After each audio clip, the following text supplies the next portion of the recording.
Buonasera, ben ritrovati a Terzo Tempo e la puntata in diretta con i presidenti Zeno Roma del Brian Lignano, Vincenzo Zanutta del Cernís Buzzane, nostri ospiti per questa puntata speciale. Rivivremo il derby di Serie D, ma non solo, parleremo anche di eccellenza, ci sono le nostre nomination, ma ovviamente tema centrale, la tu per tu con i due presidenti che rappresentano in questo momento le massime espressioni del calcio dilettantistico in Friuli Venezia Giulia. Tutto pronto, riassunto di giornata e partiamo.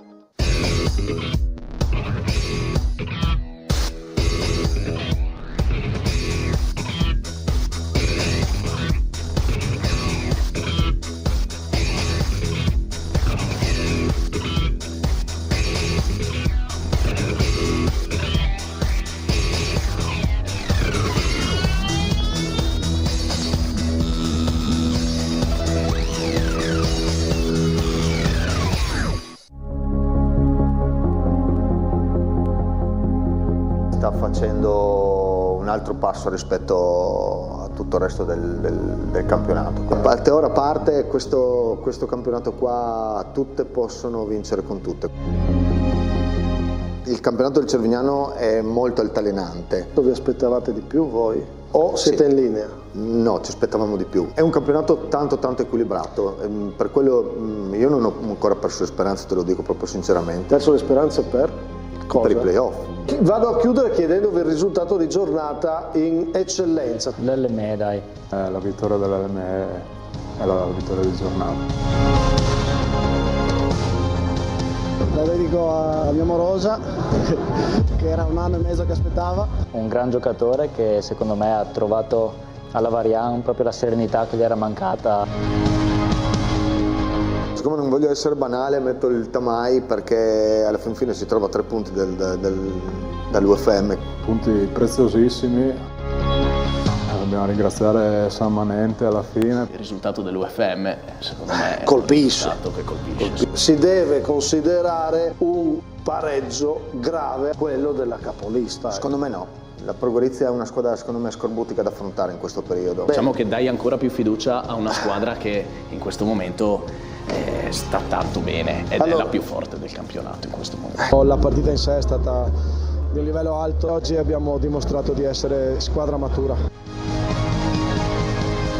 Oggi forse vale di più la vittoria perché abbiamo lottato, abbiamo sofferto. Era insomma da un po' che non avevamo una prestazione così dominante. È stata una partita combattuta, diciamo, quindi dominante non credo. Era un derby e quando giochi un derby vale sempre di più. Cernís secondo me ha perso un pochino di certezze, la vedo un pochino più fragile. Nelle ultime 5 partite sono decimi. Cosa hai detto ai ragazzi? Cosa ho detto? Li ho ringraziati.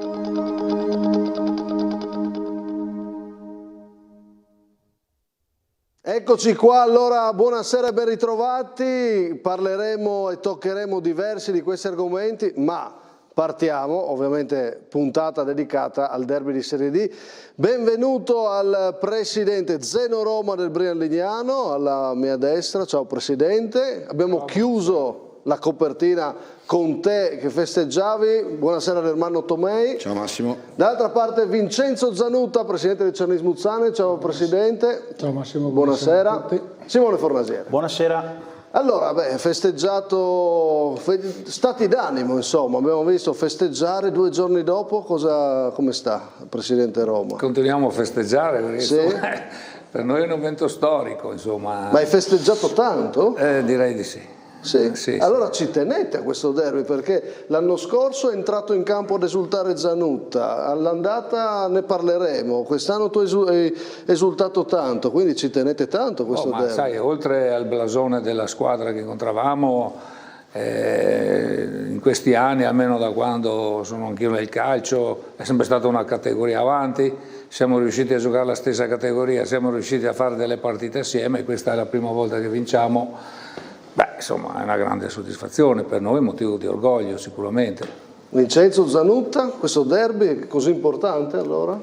Diciamo che l'anno scorso lo sentivamo molto più perché venivamo fuori da un periodo molto negativo e vincere a Lignano è stata una liberazione perché eravamo partiti, se ricordi, come come stavamo andando male l'anno prima, e quindi avevo gli spettri dell'anno prima, che vincere a Precenicco, a Lignano in quell'anno è stata una liberazione, e quindi è stato molto più. E perdere invece? Quest'anno perdere mi brucia molto, perché è inutile dirlo, un derby regionale, una partita mi brucia molto, ma se devo sottolineare il punto più basso di quest'annata è stata la sconfitta di Calvi, che sostanzialmente ha consegnato il campionato al Treviso, perché là ho perso l'obiettivo, a Lignano ho perso un derby, e quindi era sostanzialmente una partita. Certo, non mi nascondo dietro un dito che vincere la partita regionale clou dell'anno mi dispiace molto, e quindi sicuramente conta il derby.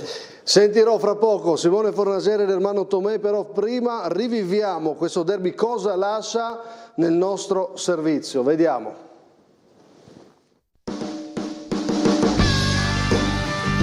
All'andata il caldo, la festa del Cernis Muzzane e l'esultanza di Vincenzo Zanutta. Al ritorno il freddo, la festa del Brian Lignano, l'esultanza di Zeno Roma. E ho festeggiato con loro, mi sono messo come fossi loro, infatti i risultati si vedono che non ho più fiato. Senti, mi dici l'esultanza del presidente che era senza fiato? Com'è stata? Sta bene, sta bene. Questa vittoria naturalmente è dedicata tanto a lui. Il Brian Lignano si prende il primo derby confermando la sua stagione brillante, un percorso eccezionale quello del presidente Roma, condito da successi, coppe e 2 anni di serie di fatti davvero bene, cosa mai riuscita alle neopromosse negli ultimi 15 anni. Per me, che ho fatto la cavalcata col Brian dall'eccellenza a 2 anni in Serie T, è un'emozione incredibile.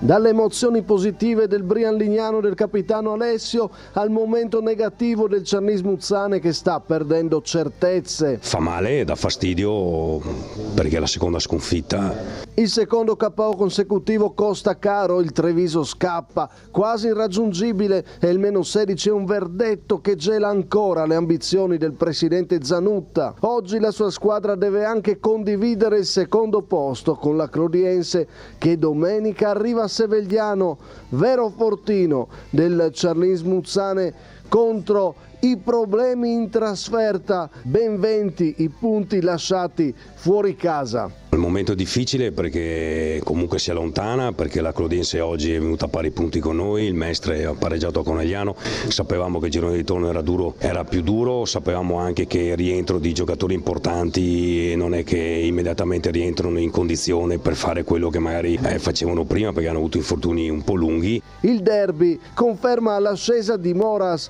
e la pericolosa discesa di Zironelli. Dice che Marangon e altri non possono essere brillanti post infortunio, mentre Ibe ha una forza, insieme ad altri simboli del Brian Lignano, di sopperire ad una rosa oggi un po' tirata. Sono contento per i ragazzi perché si stanno impegnando molto, oggi hanno fatto una partita di grande sacrificio contro un'ottima squadra, perché secondo me il Carlino oggi ha fatto un'ottima gara e niente, siamo stati premiati negli episodi. Il derby dice infine che gli episodi contano, che il Brian Lignano li ha sfruttati e il Cernis Muzzane no. Al Tegil finisce 2-0. E adesso, con tutto un girone di ritorno da giocare, le due squadre sono chiamate a restare in alto. Treviso a parte, c'è posto per le friulane per restare protagoniste, oltre al derby. Dove vuole arrivare Ibe, dove vuole arrivare il Brian Lignano? Noi guardiamo a livello di collettivo partita per partita. Per quanto mi riguarda, io voglio mettere a disposizione della squadra quelli che sono le mie caratteristiche e la mia fame, ecco, quindi questo.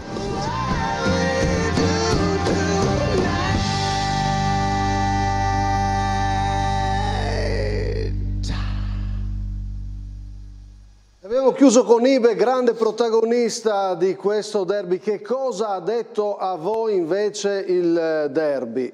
Tomei.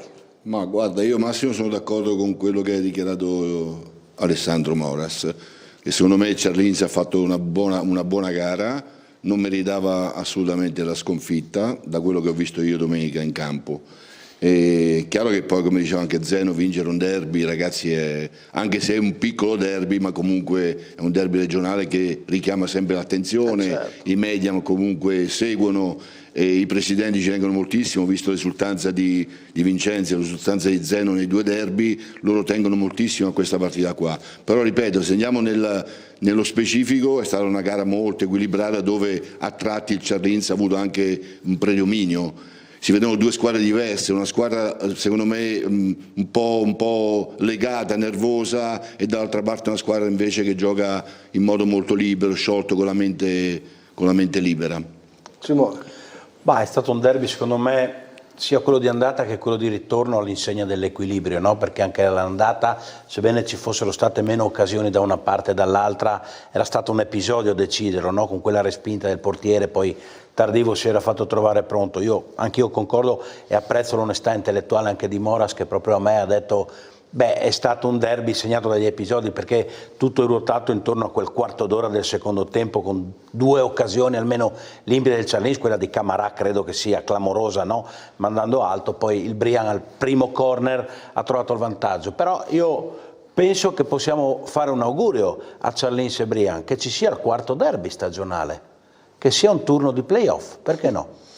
Anche se questi benedetti playoff purtroppo non danno possibilità per grandi obiettivi. Però sarebbe bello. Però sarebbe bello, no? Ovviamente per il Brian Lignano i playoff sarebbe una consacrazione, insomma, no? Sarebbe qualcosa di grande. Il nostro obiettivo era quello di provare, l'ho sempre dichiarato, insomma, provare di migliorare la classifica della scorsa stagione. Per adesso siamo in linea con i nostri programmi, però insomma, tu mi parli di playoff, io oltre che essere molto contento della vittoria del derby, però sono molto più contento anche per i 3 punti, perché 30 punti perché adesso. Io sto guardando dietro, ancora dico la sincera verità, so di avere un'ottima squadra, una squadra che può battere chiunque perché lo ha dimostrato, però è anche capace di perdere con chiunque, anche questo purtroppo l'ha dimostrato. Sì, poi cerchiamo io di parlarne. guardo dietro. Cerchiamo di parlarne. Non meritavate col Ciarlins Muzzane? Insomma, dai, io l'ho dichiarato anch'io, insomma, giustamente noi il primo, non era neanche un'occasione il gol che abbiamo fatto, però va premiata la grandissima voglia, la grandissima determinazione che ci abbiamo messo a livello di occasioni. Soprattutto all'inizio del secondo tempo ne hanno avuto un 2-3 abbastanza importanti, insomma, quindi, però guarda, tutti i derby che abbiamo fatto sono stati tutti abbastanza equilibrati, secondo me. Forse quello di ieri, dove loro hanno dimostrato forse un po' più di gap nei nostri confronti, e paradossalmente lo abbiamo vinto. Ma l'hanno perso, Presidente Zanuta, perché vi stanno mancando certezze, siete un po' nervosi? Perché avete perso questo derby? Al di là che poi si potrebbe spiegare, se sbagli gol e uno lo fa, la spiegazione nel calcio è semplice, ma c'è anche un motivo di testa? Allora, dal mio punto di vista, la continua rincorsa al Treviso era organizzata molto bene all'inizio. Purtroppo abbiamo avuto 8-9 infortuni importanti che hanno reso la rosa molto più vulnerabile, mancavano ruoli in campo, abbiamo ricorso al mercato ulteriormente in una rosa che era già abbondante prima, quindi aver ricorso al mercato ha un significato importante, perché questa rosa purtroppo così risicata ha perso distanza dal Treviso. Quando sei a 8 punti nella tua testa entra il fatto che tu non puoi perdere, non puoi pareggiare una partita, vai in campo con una visione molto schematica che deve essere il risultato i 3 punti. Pensi a quello più che alla sfida presente, mi vuoi dire? Cioè, alla fine, quando siamo andati nella partita col Calvi, noi volevamo vincere quella partita. Dopo il rigore sbagliato 10 minuti dalla partenza, mentalmente la squadra è andata veramente in confusione, abbiamo fatto una partita orrenda e ha dimostrato questa tensione nervosa. Il Treviso non ha perso una partita quest'anno, quindi alla fine bisogna dire che ha fatto 2 pareggi in tutto il coso, quindi correre dietro a una squadra che ti corre sempre di più e che tu devi rincorrerla senza sbagliare niente, con 8 giocatori fuori, lì secondo me è la chiave di lettura del nostro campionato. Una chiave mentale. Ma guarda, io... Poi tratteremo anche questo. Sì, no, diciamo la verità sta nel mezzo, nel senso che il Treviso sta correndo tantissimo e il Charles Muzzane sta andando abbastanza piano, se parliamo dell'ultimo periodo. Sì, no? certo. Quindi che se poi andiamo a vedere le cause di questa cosa qui, cosa andiamo a dedurre? Che comunque non possiamo rimproverare niente alla società, perché la società più di così io credo che una società non possa fare, secondo il mio punto di vista. Quindi le cause sono strettamente per quanto riguarda il discorso dell'area tecnica, se andiamo a vedere le cause. Perché la verità è sempre nel mezzo, cioè corre il Treviso ma il Charlins... Però non è solo il Charlins che non corre, perché Mestre e Chioggia sono state costruite esattamente come il Charlins, sì, ma siamo per provare però... a vincere, sono tutte a 16, quindi... Cioè, diciamo, allora... che il Chioggia ultimamente sta facendo una bella rincorsa. Sì, ma è partito male. Cioè, è partito male, ha cambiato allenatore, ha cambiato, attenzione. Sì. Era Bruno Dedino in panchina, da quando ha cambiato allenatore il Chioggia ha preso il volo. Ho capito, ma non possiamo pensare di lasciare stare una parte. Hanno scelto loro Tedino, non l'ho scelto io, quindi sì, però scusa, ha ragione Tomei, però sta correndo adesso la ma non ha corso prima e ha 16 punti, ha poco da correre anche il Chioggia, non lo prende più il Treviso, neanche il Chioggia. Questo è un altro discorso. Quindi però... il Charlins ha corso le prime 5, il Chioggia si è fermato alle prime 5. Ma noi parliamo del presente. Sono a pari punti. Ma noi parliamo del presente. Ma io intendo che a livello di andare a prendere il Treviso e di aver cannato il campionato, non l'ha cannato solo il Charlins, l'ha cannato anche Chioggia e Mestre. Ah beh certo, l'inizio del Chioggia pesa tantissimo. Ma questo non è una consolazione comunque. No, cioè, assolutamente. È un dato di fatto, oggettivo. Sì, ma non è una consolazione secondo me per quanto riguarda il discorso. Assolutamente non è una consolazione, però arriviamo a questo. Restiamo un attimo sul derby e poi hai toccato che già Tomei mette un tema, no? Avremo che stasera il tema di Tomei, però l'area tecnica ha toccato, però non voglio anticipare i temi, dovete seguirci tutta la puntata, stasera non esiste la Champions, esiste solo terzo tempo. Restiamo un attimo al derby, facciamo il classico gioco, poi chiudiamo la parentesi e andiamo un po' più sull'analisi della stagione, i top e i flop della partita. Andiamo con la grafica, top e flop, dai, è un titolo. Io parlerei di i migliori e quelli magari che hanno reso meno, perché ad esempio sul Brian Lignano è stata una vittoria importante, non mi piace parlare di flop, però propongo questi. Ibe che decide la partita nei top, Variola che sta facendo un campionato straordinario e lo ha confermato con la partita nei top. Mi sono piaciuti meno Bearzot, che è un giocatore importante, che sta tirando la carretta come tanti, però insomma un giocatore così importante magari ha avuto meno spunti. Ed Ekuban, un giocatore che potrebbe far più male, potrebbe essere più incisivo. Dall'altra parte, che bell'esordio, 2008 Bortolotti, stasera lo abbiamo intervistato e chiuderemo la puntata parlando di lui. Maniero comunque è sempre un giocatore che secondo noi ha continuità nella partita. E chi non ci è piaciuto, insomma, Tiozzo, dietro sta perdendo certezze il Charlins Muzzane, sta anche a 5 gol in 2 partite. Marangon causa anche il recupero dall'infortunio, però non è la stella, quello che abbiamo visto a Lignano non è una stella. Giro di opinioni, su cosa volete soffermarvi? Gianutta, sulla stella? Diciamo che per quanto riguarda quelli del Brea non mi esprimo, però sicuramente Ibe ha fatto una partita di quantità, quindi giusto metterlo lì con una doppietta più che meritata per l'intensità e la voglia che ci ha messo in questa partita. Non mi esprimo su quelli che sono i bocciati del Brea, che reputo che comunque tutta la rosa abbia fatto una buona partita. Per quanto riguarda i miei abbiamo un po' ancora la condizione latitante sicuramente di Marangon, che è un giocatore che secondo me si fa fatica comunque a discutere, bisogna capire piano piano cosa che recuperi il suo passo e possa venire fuori. Tiozzo è 3 domeniche con noi, sicuramente non ha fatto una partita brillante, però se osserviamo il gol l'abbiamo preso sul calcio da fermo con 3 giocatori a terra e il secondo gol eravamo in un difensore e 5 punti avanti, quindi non direi che la causa è di Tiozzo o comunque di una difesa che non ha rischiato niente. Il Brea non ha tirato in porta, il Brea ha fatto gol su questo calcio d'angolo che sarebbe bello rivederlo, e dall'altra parte ho fatto gol in un'occasione ormai che poteva farne altre 3 alla fine, perché eravamo tutti in attacco. Zeno Roma. Beh sì, più o meno sono abbastanza d'accordo su quello che hai proposto. Marangon, insomma, l'ho visto tante volte giocare, è un giocatore che può dare molto di più, probabilmente ancora non ha recuperato bene. Diciamo che ieri non è stata sicuramente una... Domenica, sì, ormai è già passato. Domenica, sì, scusa, in euforia. Sì, non è stata la sua miglior partita, ma diciamo che il Brian si è difeso molto bene, secondo me, li ha messi in grossa difficoltà. Per quanto riguarda i miei flop... Ma no, flop, dai, piaciuti un po' meno. Diciamo che Ekuban lo reputo uno dei giocatori più forti che abbiamo tecnicamente, può dare molto di più, e questo spero gli serva da stimolo. Tomei e Fornasiere, via i vostri giudizi. Tomei. Ma concordo con il discorso di Marangon, che secondo me il flop di domenica è dovuto soprattutto al fatto che deve recuperare, sta appena rientrando, si vedeva però ogni volta che toccava la palla che il giocatore ha classe, quindi non possiamo metterlo in croce, perché bisogna aspettare un attimo.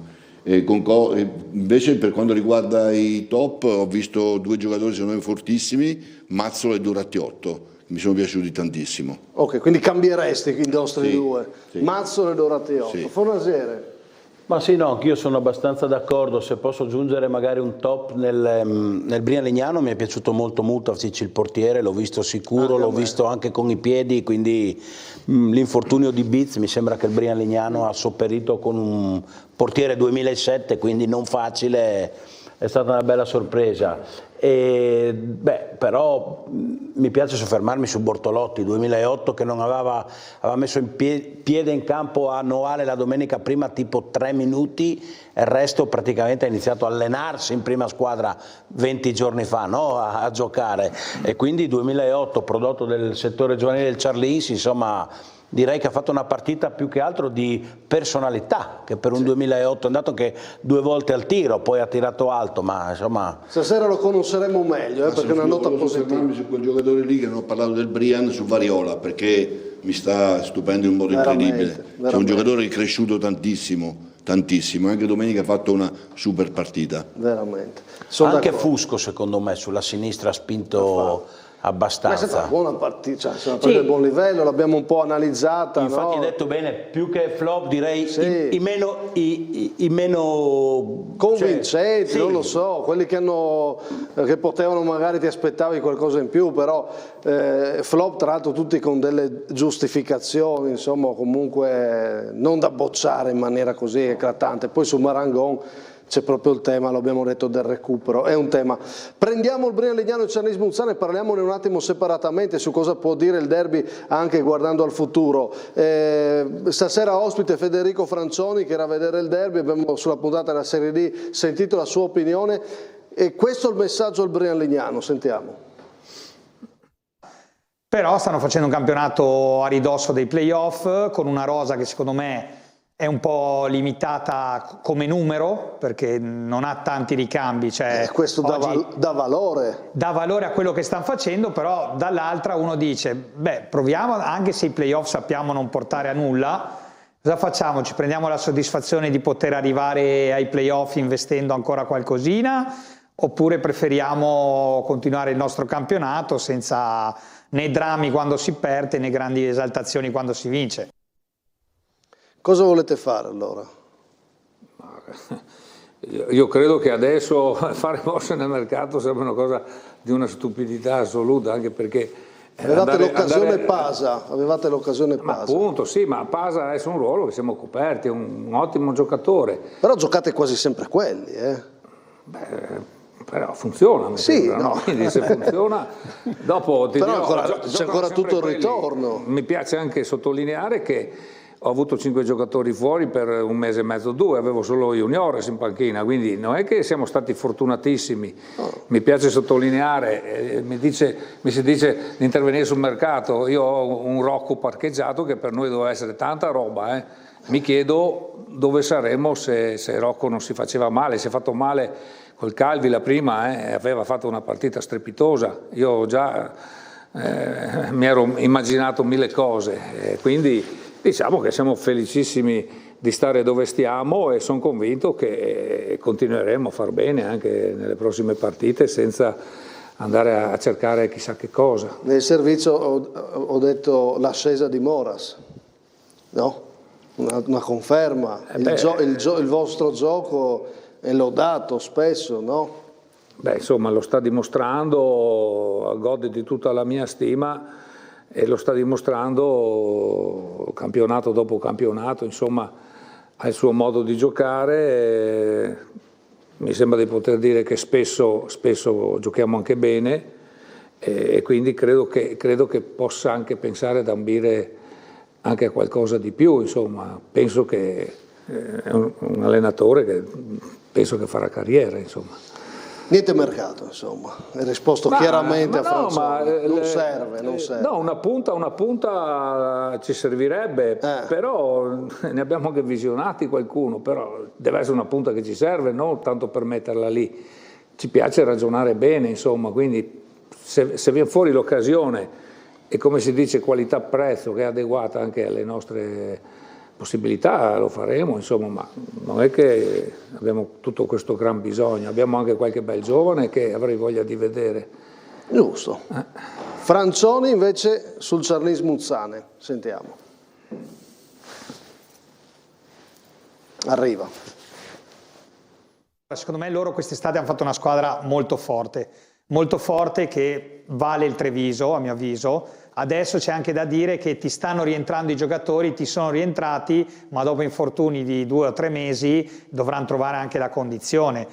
Però ecco, siccome la facevo una rosa ampia, mi aspettavo che potessero sopperire un po' di più alle assenze. Da qui a fine stagione, Zironelli cosa deve fare? Deve arrivare secondo, cercando di fare belle prestazioni, soprattutto magari, sai, battere il Chioggia domenica per ipotecare, arriva il Treviso anche se avanti 15 punti, però dare un segnale battendoli. Insomma, adesso ci vogliono prestazioni e risultati, perché secondo me questo Charlins deve arrivare secondo, perché se non arriva secondo poi quanto di buono fatto inizialmente va a scemare. Svanisce, no? Esatto. Un po'. E così, se non arrivate secondi... Purtroppo la testa comanda, come sottolineavo prima, no? Arrivare secondi in questo campionato conta come arrivare ottavi. Tu conclami, Franzoni conclama questo secondo posto. È vero, avvalora un lavoro che deve però trovare stimoli, un campionato di Serie D, che il primo è a 16 punti di distanza. Voi gli avete chiesto a Zeno prima di fare mercato, ma perché? Cioè, lui va oggi a infoltire la rosa, boom, se ha un progetto di futuribilità, quindi prendi un giocatore per 1 anno e mezzo, ti capita l'occasione oggi e chiudi. Ma onestamente oggi con che obiettivi andiamo in campo? Bisogna motivare la squadra e sto cercando di farlo, mi piacerebbe arrivare secondo, ma è solo un piacere veniale che muore in se stesso. Quindi... Ma scusa, abbiamo qua un mister che in D è arrivato secondo. Sì, non è una colpa che bisogna fare comunque a Charlins. Noi ci eravamo detti a inizio stagione che la sfortuna del Charlins Muzzane quest'anno è che nel proprio girone c'era una squadra come il Treviso, che per storia, per piazza, per rosa, per investimenti era una squadra difficilmente agganciabile secondo il mio punto di vista. Beh, per Zanutta sicuramente no, non era questo il pensiero. Però siamo d'accordo, quindi diamo ragione a quelli che dicono che il Presidente ha fatto un mercato monster. Certo. Cioè, ha detto Franzoni vale il Treviso, ha detto all'inizio, comunque la rosa estiva. Io sono d'accordo. Sono d'accordo perché noi abbiamo incontrato loro il Treviso a due domeniche di distanza e per me loro erano i candidati numero 1. Infatti sono un po' sorpreso, ma per me ha fatto una squadra fortissima, ma anche sul campo erano solidissimi. Io mi ricordo la partita d'andata, vedi che proprio era una fatica bestiale arrivare in area con loro. Beh, domenica arriva la Clodiense, all'andata quella vittoria esterna, io lo dissi, ecco che è cambiato il vento, no? Il Charlins Muzzane va a fare la protagonista in categoria, fu una vittoria importantissima, ma purtroppo, ne abbiamo parlato anche nelle scorse puntate, spostiamo il termine, la valutazione per la prospettiva che il Treviso ha dato a questo campionato, perché si è issato così in alto che sta perdendo di valore, al di là di questo momento, perché poi voglio parlarne, che magari rischia di perdere valore il secondo posto, come diceva il Presidente, e non dovrebbe essere così. Questo è il merito del Treviso. Io concordo comunque il fatto che il secondo posto in Serie D purtroppo non serve a nulla. Dovrebbero rivedere sì, è un cosa, campionato assurdo, anche perché ci sono squadre in giro per l'Italia che fanno 20.000 persone come pubblico ogni domenica, 14.000, il Catania ne faceva 22.000 in Serie D. Quindi secondo me va rivisto un po' il discorso, perché non è possibile che in Serie D una squadra che investe milioni di euro non abbia la possibilità di poter competere. Cioè il prossimo anno viene giù a Triestina, Vincenzo cosa deve fare? Cioè, sì, è difficile. La compera, cioè, la deve comprare, fa prima, cioè, voglio dire, no? Porca miseria. No, certo, puoi sempre trovare una piazza importante come rivale. Ma ecco perché dico. Ma infatti il Pordenone salì dalla Serie D nell'anno in cui non c'erano nomi così. C'era il Marano Vicentino, ma non era una piazza.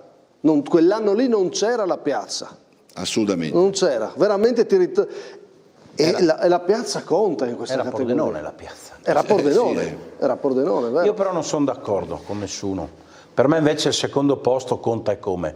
Deve essere un obiettivo indipendentemente dal fatto che valga come arrivare ottavo. Sei d'accordo con Franzoni? Ah, nettamente, è con Fiorin che l'ha detto. Sono nettamente d'accordo con loro. Dà prestigio, dà orgoglio e mette le basi e fa capire a chi vuole venire a Carlino che tutto l'ambiente è cresciuto. Per me arrivare secondi invece a 16 punti dal Treviso è come vincere il campionato adesso. Chiaro che non giochi la C il prossimo anno. Presidente.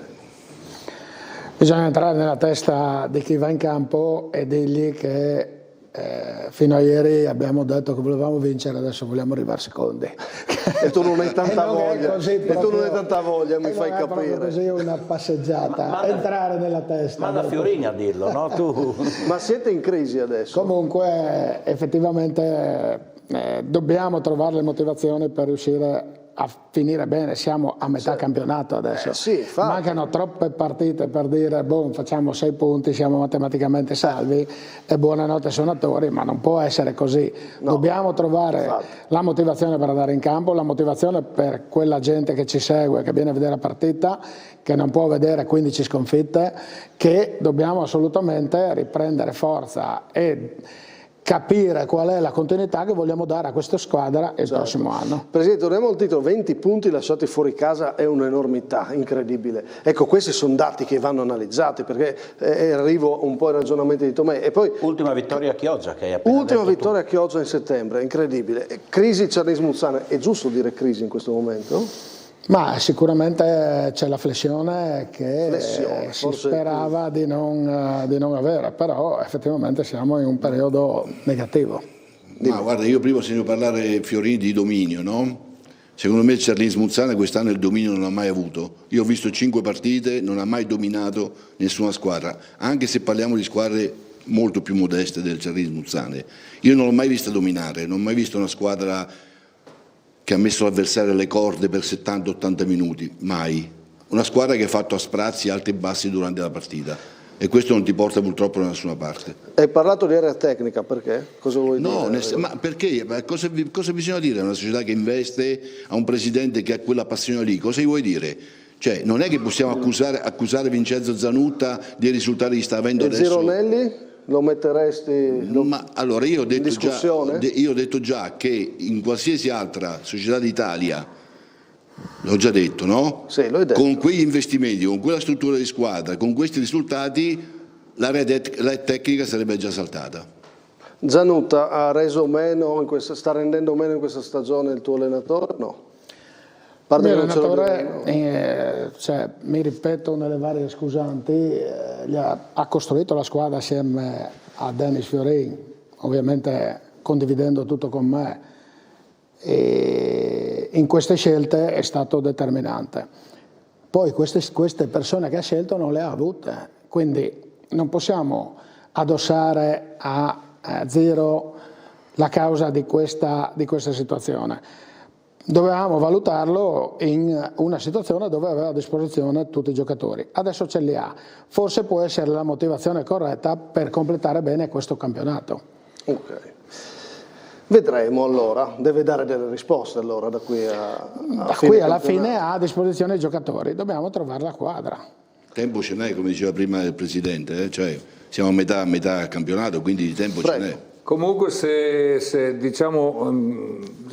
non arrivano i risultati, io credo che il Presidente comunque deve sempre assumersi, perché è al timone, e quindi dire che non ha responsabilità non è giusto. Io se le cose mi vanno male sono il primo a dirmi dove ho sbagliato, quindi io direi che insomma il Presidente per forza è sempre la prima persona che deve rispondere.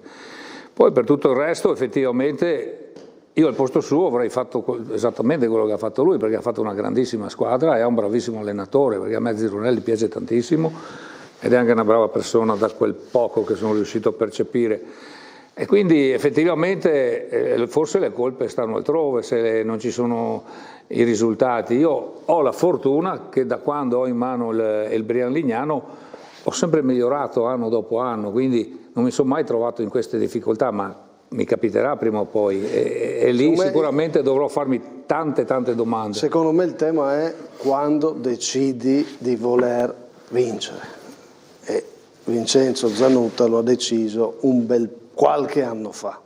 Questo è che cambia tutta l'analisi. Sono d'accordo con te, però il Charlismo Zana, da quando ha messo il piede in Serie D, non dico il primo anno, ma anche il primo anno si è sempre super attese addosso a questa squadra. Che ha creato il Presidente però. Probabilmente le attese sono io che le creo, sì. Probabilmente sono io la causa. È come quando parliamo dell'Inter, nelle dovute dimensioni, certo, che se perde una partita viene guardato con tutti i riflettori e bisogna mandare via l'allenatore e mille cose.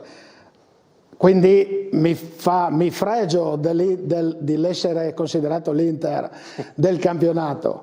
Mi dispiace non arrivare a fare i risultati che fa l'Inter, però l'Inter perde una partita e lo si critica. Magari la perde la Roma e sta facendo un buon campionato. Certo. Questo è un po' il tema della discussione, perché stiamo parlando che il Brian sta facendo un ottimo campionato a 30 punti, il Carlino è un flop, ne ha 36. Questo è il tema della discussione. Allora io accetto le critiche, apprezzo quello che dice Zeno, che il Presidente deve prendersi responsabilità. Io assolutamente non mando via Zirunelli, anzi cerco assieme a lui a trovare la quadra del cerchio, perché a differenza della nomea che mi sono dato di mangia allenatori, io ho sempre condiviso che finché la squadra è in mano all'allenatore, resta l'allenatore. Quando l'allenatore non ha più in mano la squadra, a quel punto lì la barca deve essere consegnata a un altro timoniere. Ma finché l'allenatore dimostra di avere la squadra in mano, la squadra deve agire su quel timoniere. E noi dobbiamo, assieme a Zero, trovare gli errori che abbiamo fatto nella gestione della squadra, negli infortuni, nelle situazioni che abbiamo creato. Se arriviamo secondi o terzi o quarti non abbiamo raggiunto l'obiettivo e quindi dobbiamo migliorare per raggiungerlo. Bravi il Treviso che sta facendo un campionato strepitoso. Giochetto, prima di andare in pubblicità, di aprire tutta la seconda parte di trasmissione, grafica che lo introduco questo gioco, no? Per andare a tu per tu con i presidenti. Facciamo questo 3x3, no? 2 opinionisti e un conduttore, quindi Mister Tomei, Simone Fornasiere e il sottoscritto. Che cosa facciamo? Vediamo una domanda, eccola qua, una critica e un complimento, no? Così creiamo questo dialogo con i nostri presidenti, no? Quindi una domanda, una critica, un complimento ad ognuno, vediamo cosa esce da questo giochetto che ho pensato. Prima Mister Tomei, poi Fornasiere, poi chiudo io. Mi sono scritto Massimo. Mister Tomei arriva col biglietto da casa. Non voglio sbagliare perché le cose sono tante, quindi no. Da chi parti nella tua lista? Partiamo per quello che è in testa alla classifica rispetto all'altro. Va adesso, bene, quindi tu, partiamo la domanda. Hai scritto un libro però lì. No, perché? La domanda. Vedete immagini di copertura. Guarda, abbiamo parlato prima, no? La domanda che faccio al Presidente, no? Dico, visto gli ultimi anni in cui lei ha portato a Carlino fior di allenatori e fior di giocatori, no? Non raggiungendo però mai quello che era il suo obiettivo iniziale, ok? La domanda è: si è mai dato delle responsabilità, la prima, e poi subito dopo, e se in questi anni è riuscito a capire quale potrebbe essere il vero problema del Ciarlins? Allora, le responsabilità sono tutte mie, perché alla fine, come dice Zeno, i presidenti in una società come le nostre decidono quasi tutto e quindi o mettono il becco in quasi tutto, e quindi sicuramente le responsabilità me le addosso e me le prendo. Dall'altro lato sto mettendo tutto me stesso per riuscire a raggiungere la Serie C, però sto trovando molte avversità per arrivare a questo risultato, un po' per la nostra dimensione, la nostra situazione. I primi anni forse le principali cause di non grandi risultati erano dettate da struttura, perché come ormai sottolineo da più anni, per ambire una Serie C bisogna puntare a una struttura dove si può, una casa dove si può giocare bene, a una identità societaria che abbia le sue figure a tutti i suoi posti, e dopo viene la squadra, l'allenatore e via dicendo. Io è da 2 o 3 anni che ho cominciato a mettere in fila queste cose, quindi il campo arriverà, la struttura calcistica arriverà, la nostra struttura societaria l'abbiamo cominciato a costruire. Secondo me l'avvento di Fiorin e Canzian, che sono 2 figure importanti del nostro palcoscenico, stanno a dimostrare questa volontà di crescere anche nella nostra organizzazione. Dall'altro lato sono passati tanti allenatori, sono passati tanti giocatori, probabilmente se tutti questi non hanno centrato il loro risultato, probabilmente le prime due componenti, che è la struttura e la società, non erano ancora pronte. Quindi le principali cause che mi do possono essere queste. Dopo sappiamo che ci sono 18, 17, 20 squadre che vogliono vincere, e ogni anno c'è stato qualcosa di importante che ha portato a vincere il campionato. Quindi a me piacerebbero, però non è come nel mondo imprenditoriale che investi 10 euro e possibilmente ne porti a casa 11. Qua investi ogni anno di più e non monetizzi quello che era il tuo pensiero. Domanda a Zeno Roma. Sempre domanda a Zeno. Torniamo sempre al discorso un po' che abbiamo fatto prima, Zeno, no? Allora, lo scorso anno l'obiettivo era la salvezza e l'avete centrata in pieno. No? Quest'anno l'obiettivo era quello di migliorarsi e lo state facendo alla grande. No? Stai già pensando come poter primeggiare il prossimo anno?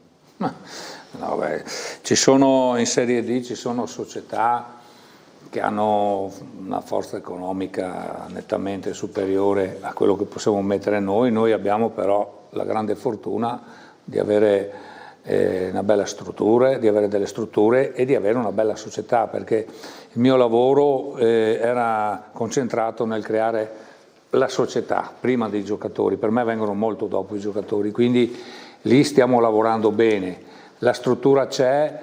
Io non mi sono mai posto limiti nella vita, sono riuscito a superare difficoltà che neanche non ci si può immaginare, e quindi la mia determinazione di sicuro può portarmi anche ad ambire anche a cose più grandi, però attualmente noi siamo così, non è che possiamo, noi dobbiamo cercare di fare campionato dignitoso e salvarci, e poi non si sa mai però, perché le cose cambiano. Ok. Fornaziere, domanda? Sì, sì. Parto con Zeno allora. Vai. Anche se so che non mi risponderà a questa domanda. No, devono rispondere. Gli chiedo di fare un nome ma lui non me lo farà. Della tua gestione a Brianlignano, chi è stato il migliore acquisto? Moras o Paolucci? Paolucci. Ah, vedi? Dimmi perché allora. Perché, anche se il suo lavoro è sotto gli occhi di tutti come quello di Moras. Perché avevo bisogno come il pane di una figura che sapesse effettivamente indirizzare gli obiettivi verso una certa strada, e quando ho saputo che Paolucci era libero mi era piaciuto tantissimo a Manzano, lo osservavo, ho detto questo qua è un colpo di fortuna che non me lo lascio scappare, e infatti è stato lui che ha insistito. Io non volevo prendere Moras perché Moras allenava settori giovani. Ero presente, ero. Esatto, beh, ripresente. E quindi gliel'ho chiesto 3 volte, ma sei sicuro? Ma sei sicuro? Gli ho dato fiducia e la fiducia se l'è guadagnata, quindi assolutamente Paolucci è la figura più importante e lo è tuttora. No, mi aveva legato un'altra domanda, Sì, ma hai paura di perderlo, Moras?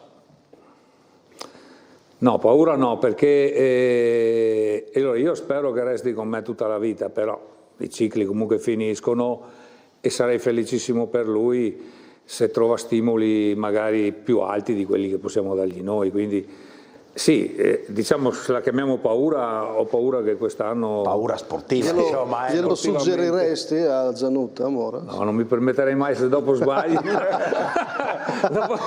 No, è troppo pericoloso. Domanda a Zanutta. Beh, visto che prima sottovoce l'ha detto Zeno, chiedo al Presidente Zanutta, siccome fra 2 mesi, 3, tornerà d'attualità il tema, la Triestina è confermato che non la vorrai prendere, credi che te la riproporranno vista la situazione? Vuoi subito mettere in chiaro le cose?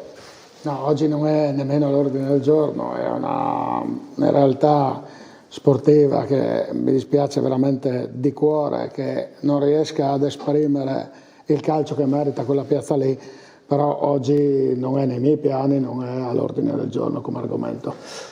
Vado con la domanda, Presidente Zanutta, sei un imprenditore evidentemente di successo, no? Lo vediamo quotidianamente anche con la cronaca, no? Continuate fortunatamente a crescere, questa è una cosa importantissima che viene prima del calcio. Essendo appunto un imprenditore di successo, come vivi il fatto che nel calcio non arriva ancora il successo e se hai avuto meno soddisfazioni di quanto immaginavi nel calcio? Allora, le soddisfazioni a livello imprenditoriale non sono arrivate il primo giorno che ho cominciato a lavorare e sicuramente sono frutto di anni di impegno, di ore e straore di lavoro, non c'è nessuna scienza in me, c'è soltanto una grande determinazione nel voler arrivare e nel mettere a disposizione tutto me stesso per quello che cerco di fare. Nel calcio, dicevo prima, che è ancora più difficile perché le scelte che tu fai sono scelte che danno l'inizio al progetto, ma dopo queste scelte devono essere messe a terra, fatte mettere assieme, fatte ragionare assieme e non ho ottenuto realmente quello che sogno. È ovvio che se noi andiamo a guardare il percorso Cerris Muzzane, nel 2003 era in terza categoria.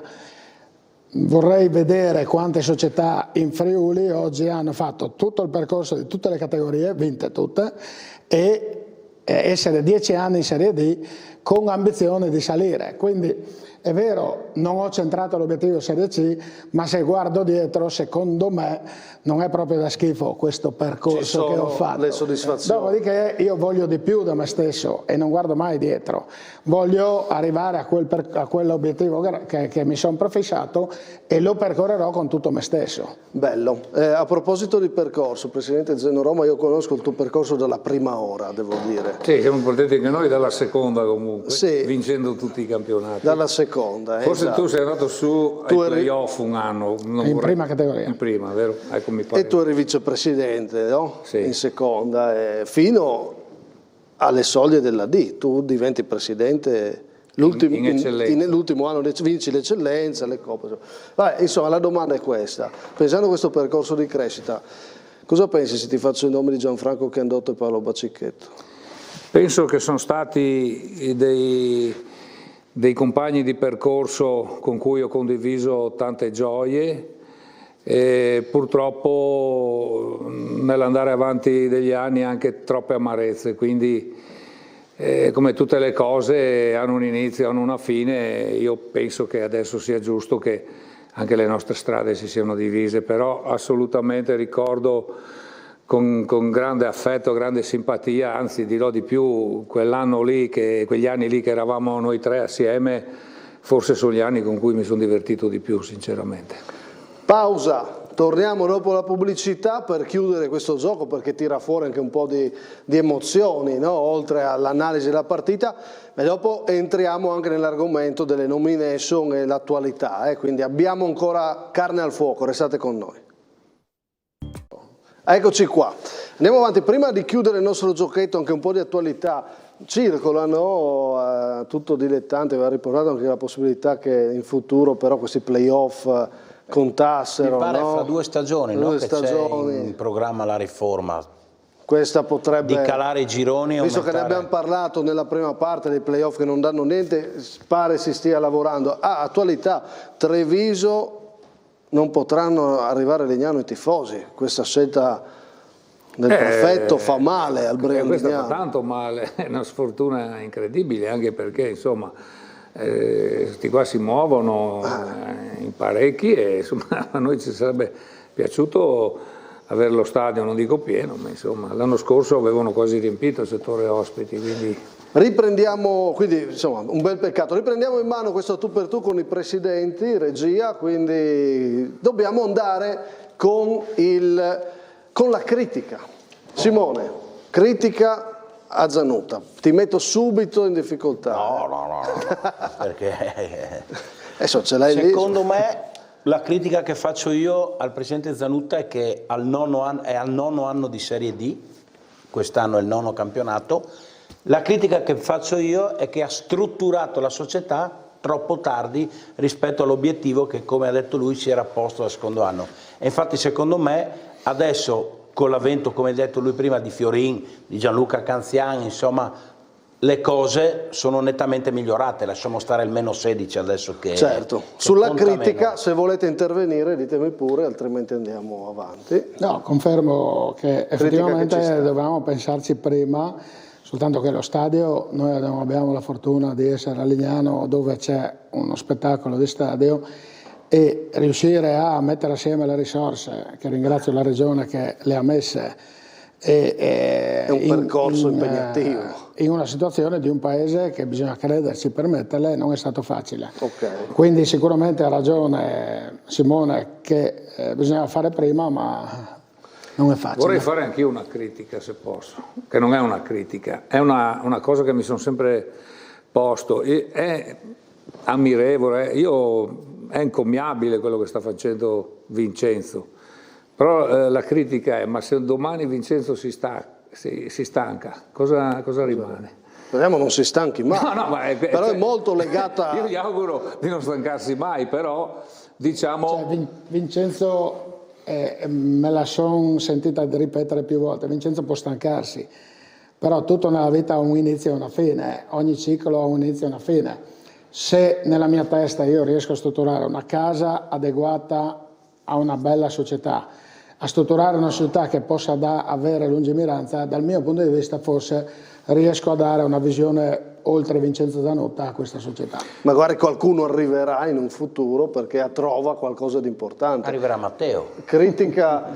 Critica a Zeno. Sì, critica. Mi lego a quanto detto sulle strutture, non è una critica, è quasi un'altra domanda, ma che è un po' una critica. A Lignano, che hanno uno stadio bellissimo, d'estate è un polo turistico straordinario, fanno concerti di prim'ordine perché vengono artisti così. La mia critica è che però non so quanto dipenda dal Brian Legnano, per questo glielo chiedo, che non ci siano mai amichevoli fra squadre di lusso. Non venga dipende mai, dal Brian ad esempio l'Udinese a giocare il 20 agosto un amichevole contro il Partizan Belgrado. Dipende dalla regione e dall'Udinese. Perché fare critiche in questi 5 anni al Brian Legnano non ne troverei. È stato chiesto più di qualche volta sommessamente, però è molto difficile. Ok, questa è l'unica. Torno un po' al discorso di prima per quanto riguarda il presidente Zanutta, no? Che per me rimane il fatto che ha delle responsabilità, ma è difficile da attaccare, da criticare per la passione che ci mette e tutto il resto. Quindi rimango di quell'idea lì, ma dovendo fare una critica, secondo me la faccio proprio legata ai discorsi del fatto che lei ha preso altri giocatori un mese fa, no? Cioè, in modo così evidente si vedeva che il Treviso era una squadra che quest'anno secondo me era irraggiungibile. Lei nonostante tutto, nonostante infortuni, lei ha continuato ad investire ancora di più. Cioè ha preso giocatori come Doratiotto, ha preso giocatori come Aliu, ha preso giocatori come Mazzolo, Tiozzo se non vado errato, se non ricordo. Quindi Non l'avresti fatto? Non l'avrei fatto, cioè a un certo punto io mi fermo, Treviso è troppo più forte, era evidente, basta. Ok, Vincenzo. Hai ragione, forse la mia voglia di voler arrivare ha spinto ad andare oltre per sopperire a quegli infortuni che avevamo. È anche vero che quando sono arrivati a Liu e compagnia Briscola noi eravamo a 6 punti e io sognavo ancora. Di voler arrivare attraverso un'integrazione come a Liu. Davanti era la sostituzione naturale di una punta che cercavamo. Mazzolo integrava un settore difensivo, Doratiotto un centrocampo, quindi ho revisionato la squadra in funzione di un disastro di infortuni micidiale e speravo ancora di poterla agganciare. Col senno del poi probabilmente forse si poteva razionalizzare. Secondo me invece ha fatto proprio bene, perché io la reputavo assolutamente in grado di riprendere il Treviso e secondo me ha fatto bene in quel momento, poi i fatti non gli hanno dato ragione. Vado io, Presidente Roma, le superstizioni, non me l'aspettavo da te.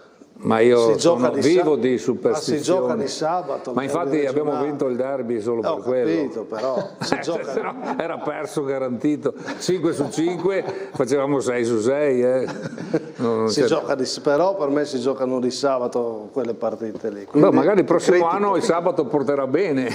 Quest'anno ho capito che non funziona. Mi è piaciuto. Mi hanno detto che era scelta di superstizione, quindi sì, perché dopo 5 anche lui sarebbe diventato superstizioso. Dopo 5 sconfitte di sabato, le abbiamo subite tutte di sabato. Presidente, la critica, io credo che avete parlato di problemi, secondo me c'è una cosa che vi è mancata in tutti questi anni: l'uomo oltre Zanutta. Io se penso a Cernis Muzzane penso solo ed esclusivamente a Vincenzo Zanutta.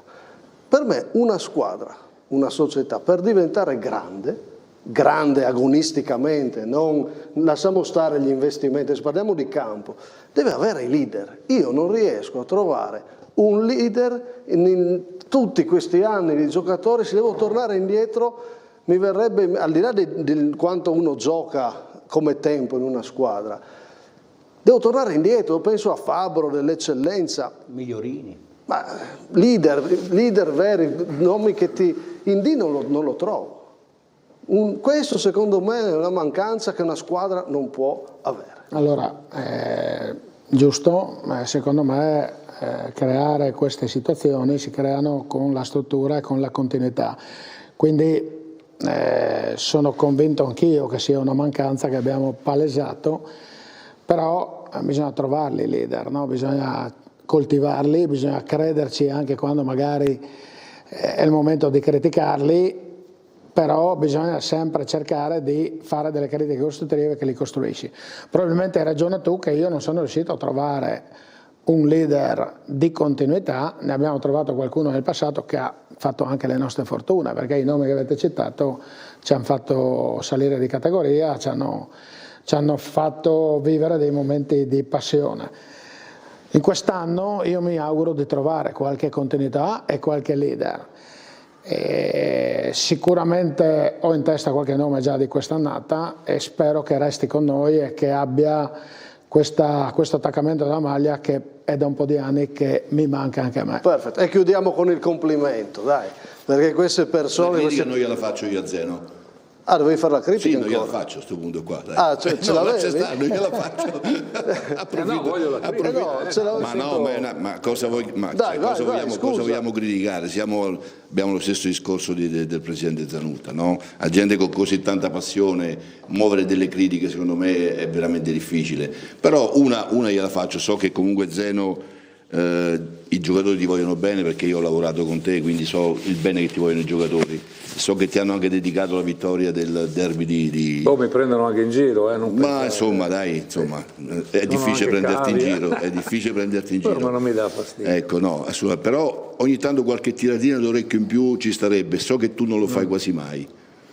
No, lo faccio, ma ti dico la verità, la crescita di questi anni non mi ha dato tante occasioni di andare a tirare gli orecchi. È successo in Eccellenza dove mi sono veramente incazzato quella volta, ma è stata forse l'unica volta, se no non mi hanno dato, ma infatti la nostra è stata una crescita costante, forse anche per quello. Sì, ma anche quest'anno però ci sono stati dati in cui la squadra ha avuto dei rilassamenti preoccupanti, secondo me. Ma allora, sai, io sono per i ruoli, è chiaro che il Presidente, però se non reputo necessario la mia presenza, preferisco che ci siano altre persone. Io vado, cioè quando sono passato io voglio che poi sia finita proprio, non deve più volare una parola, quindi è per questo che sono abbastanza rare, però... Moderato. Sì, però spesso vado anche per fare dei complimenti. Ecco, complimenti, dai, chiudiamo questa bellissima parte con i presidenti con il complimento. Simone, complimento Zeno Roma. Beh, quest'estate, ne hai parlato tu, una trasmissione, quest'estate si vociferava e credo che, se vuole confermarcelo o no, lui abbia avuto anche qualche colloquio con una cordata che voleva rilevare il suo Brian Lignano. I miei complimenti per averlo ottenuto lui ed ottenuto i risultati che sta ottenendo, perché mi sembra che chi voleva subentrare al posto di Zeno Roma, Marino Scudeller e la loro squadra non sta rendendo come ci si aspettava da un'altra parte. Vuoi chiudere questa questione? Mi becco questo complimento assieme a Marino Scudeller, perché non dimentichiamoci, noi abbiamo la fortuna di essere anche in due, nonostante 1 milione di pressioni, poi alla fine, primo non siamo mai stati convinti, perché una società va sul mercato se vuole andare su, ma noi non abbiamo mai avuto questa idea. Poi, come ho detto, te l'ho detto su un'intervista, se ci coprono d'oro, se ci sono progetti, io non è che avrei voluto, però era una cosa che di pelle proprio non mi andava. E infatti, ha fatto bene. Complimento a Vincenzo Zanutta. Complimenti a Vincenzo Zanutta, come diceva prima mister Tomei, insomma, a un presidente che ogni anno cerca il successo, ogni anno sono arrivati, almeno dal punto di vista dei risultati, più delusioni che gioie rispetto all'obiettivo che si è posto, che magari il 3 maggio, il 5 maggio si arrabbia, si incazza, per usare il verbo che ha appena detto Zeno Roma, ma dal 7 maggio riparte sempre con lo stesso entusiasmo e prova a cercare quel successo che rincorre da tempo. Complimento per Zanutta? Allora, complimento per il Presidente Zanutta, ne tocchiamo sempre il discorso delle avance che lei ha ricevuto in questi anni da società professionistiche, no? Che lei ha sistematicamente rifiutato, no? E questo secondo me è un fiore all'occhiello che credo lei abbia e si porta dietro per sempre, e credo che i suoi concittadini e i tifosi di questo possono essere orgogliosi. Bello. Grazie. Bello. Complimento Zeno Roma. Beh, i complimenti al Presidente sono questi qua, guarda. Allora, avendo una lista proprio di complimenti. No, beh ragazzi, qua ma non si può sbagliare niente, guai, cioè, avendo lavorato insieme a lui poi è difficile, cioè, non devi sbagliare proprio, capisci, no? Vai. Va bene, questo qua è il discorso. Le persone che sono vicine a te sono tutte super attenzionate, no? E lavorare con te non è difficile. E in questo senso Marino Scudeller ne sta dando la conferma, perché siete una coppia secondo me molto affiatata e invidiabile anche, no? Ma il merito tuo è che lavorare vicino a te non è facile, nel senso che riesci comunque a dare valore a tutte le persone che ti sono vicine, e in questo senso qua, secondo il mio punto di vista, se oggi parliamo di Paolucci e parliamo di Moras come due giovani emergenti nei rispettivi ruoli, il merito è soprattutto tuo. Grazie. Beh, insomma, è bello, no? Fare un po' di complimenti, no? Ovviamente insomma, dopo... Parliamo di due presidenti che sono ai vertici del calcio dilettantistico regionale, insieme a Ezio Peruzzo, cui mi permetto di estendere i complimenti. Assolutamente. A proposito, mi mettete, io arrivo ai complimenti, solo una battuta su San Luigi, Tegola Forte, cambiamo solo un attimo titolo, visto che l'hai citato, domenica va a Portogruaro, il San Luigi perde forte, potrebbe averne minimo per un mese, forse 2, col problema Butti, davvero preoccupante, è un allarme. Avevamo appena omaggiato Forte. Beh, insomma, era stato l'uomo che aveva cambiato un po', che aveva portato tanti punti in queste domeniche, ne sa qualcosa proprio il Charlins Muzzane. È chiaro che soprattutto alla vigilia di una sfida che è una sfida importantissima, quella di Portogruaro, perché Partendo dal primo step, che è quello di evitare la retrocessione diretta, la gara col Portogruaro è di un coefficiente importantissimo. Intanto evitiamo la retrocessione diretta, no? Poi, ma magari si salvasse diretto El San Luigi, io sarei più però contento. Questa è la notizia che preoccupa, e visto che l'hai citato volevo dirlo, volevo anche proporvi questo titolo, ma chiudo perché adesso velocissimo vi porto nel mondo eccellenza, chiudo con i presidenti, se torniamo, perché chiudo anch'io con i complimenti. Rapidamente faccio questo discorso, che sono complimenti anche per fare un augurio.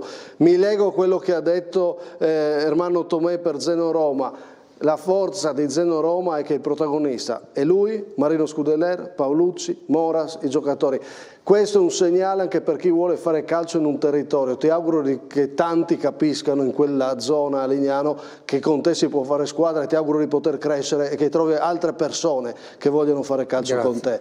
Presidente Zanutta, questo messaggio ha due cose. Innanzitutto, Presidente Zanutta, la disponibilità. Una persona, un imprenditore come te che è sempre disponibile con noi in questa maniera, per me è un valore inestimabile. Ti ringrazio e vi ringrazio tutti e due per questa puntata, ovviamente. E poi a me piacciono fare due cose. Questa è una risposta che do ai tuoi tifosi, a cui voglio bene, e forse in parte anche a te.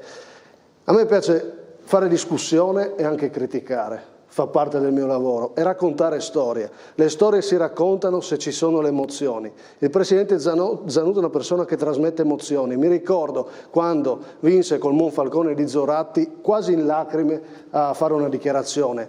Spero, anche se critico e qualcuno se la prende nel tuo mondo, di poter un giorno raccontare la tua emozione per quell'obiettivo che ti meriti. Grazie. Anche se preferivo vincere domenica. Però insomma, intanto abbiamo analizzato non solo la partita ma tante cose. Derby d'Italia, no? Spettacolo, ci siamo divertiti. Stacchetto, tema di Tomei, perché ci porta velocemente in eccellenza. Adesso ci aiutano anche i presidenti perché dobbiamo chiudere le nomination e toccare due temi importanti. Stacchetto.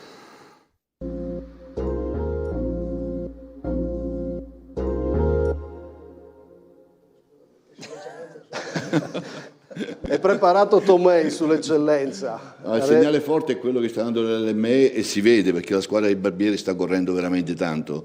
E secondo il mio punto di vista, se il presidente Pattaro oggi alza l'asticella facendo qualche acquisto di valore, presto io una punta se vuole. Sì, potrebbe servire, perché se vuole vincere veramente il campionato, e credo che occasione migliore di questa non ci sia, secondo il mio punto di vista. Secondo me è anche il più titolato, Celta mai che vuole, ma secondo me l'MLE lui ci crede tanto. Pattaro però è impressionante subito come è arrivato in questa eccellenza, il primo anno molto forte, dirompente. È partito in maniera disastrosa, ha cambiato il mister e dopo ha scelto. Deve alzare l'asticella però, secondo ma me. l'ha alzata secondo me ormai. No, deve alzarla, cioè l'alzare nel senso che ha detto che arrivava secondo, e il secondo è già arrivato.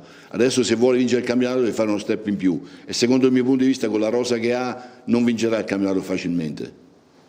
Come no? No. Allora chi lo vince? No, secondo me se la giocheranno fino alla fine Muggia, Monfalcone e LME. Tamai no. Juventina con la Coppa Zeno è un po' difficile.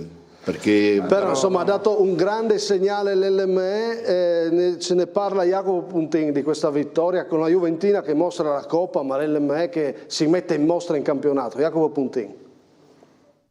Una di quelle partite per la quale paghi volentieri il biglietto. Juventina LME è stata una gara bellissima, dentro ma anche fuori dal campo, perché a Standrezzi sta sempre bene, perché la gente che era in via del Carso ha visto un presidente più felice che mai portare in trionfo la Coppa davanti alla sua gente, quella Coppa messa in campo prima del fischio d'inizio, forse anche un po' per cercare di intimidire quella che al momento è la squadra più forte dell'eccellenza, un LME versione elite, come i suoi giocatori contro una Juventina fortissima ma anche cortissima. Un primo tempo tattico ma non noioso, cosa difficile, con spazio per giocate come questa di Pagliaro. Nel secondo è puro godimento, giocate, parate clamorose, ma come vorrebbe, o meglio come vorremmo noi in uno scontro diretto. Qualcuno deve azzannare la preda e portare a casa il bottino, ed ecco De Anna che se lo inventa come solo lui e pochi altri sanno fare, e Boniglia con la solita legge non scritta a chiudere. La Juventina ha fatto benissimo fin dove ha potuto, ma questa squadra di Barbieri fa paura. Dal 16 novembre solo 2 gol subiti e 15 fatti, 2,5 punti di media partita e nessuna sconfitta con il nuovo corso. Numeri da primato, vittoria con la Juventina quindi che sa di dichiarazione. Attenta UFM, stiamo arrivando. Eh sì Simone, sta arrivando questa LME, guarda, recuperiamo i festeggiamenti a fine partita dell'LME, cioè veramente grande atmosfera, grande convinzione, e hanno festeggiato così, hai visto? Non è che sta arrivando, è arrivata non l'LME. è tanto di moda festeggiare con i fiammiferi dentro. Sì, non è proprio una grande scelta effettivamente, visto la cronaca, però insomma fa colore, diciamo, nella nostra trasmissione, ma per dire, non è che sta arrivando, è stata postata sui social, l'abbiamo vista. È arrivata l'LME. Ti segnalo che in matematica sabato c'è l'LME chiuso in anticipo, se l'LME vince va in testa per 24 ore, va prima in classifica l'LME. Quindi a proposito di alzare l'asticella, mister, loro l'hanno già alzata quando hanno preso Barbieri, loro sono partiti con una scommessa migliore che è e diventerà un bravo allenatore, non lo so, però ha pagato un po' di esperienza, ma poi l'hanno alzata prendendo Bolgan, De Anna, Foschiani, insomma l'hanno già alzata. Poi se il presidente adesso vuole dargli Aliù per gli ultimi 2 mesi, magari sono contenti, Aliù un po' meno, ma voglio dire, è una battuta. Sì, no, ma vincerebbero il campionato a occhi chiusi. Ma secondo me è vero che le rincorse sono pericolose, ma loro sono in ritmo adesso. Vediamo le nomination, partiamo proprio dal miglior allenatore. Barbieri sta lasciando il segno in questa eccellenza. Clip.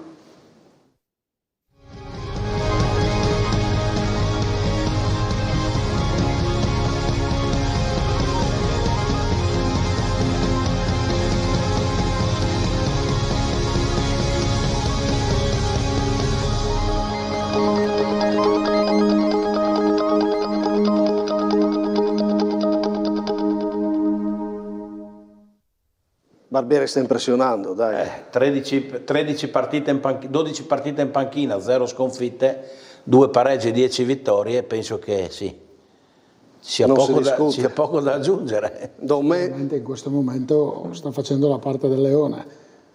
Ovviamente anche lui ha chiesto determinati giocatori, glieli hanno portati, perché la fortuna degli allenatori sono sempre certe tipologie di scelte, no?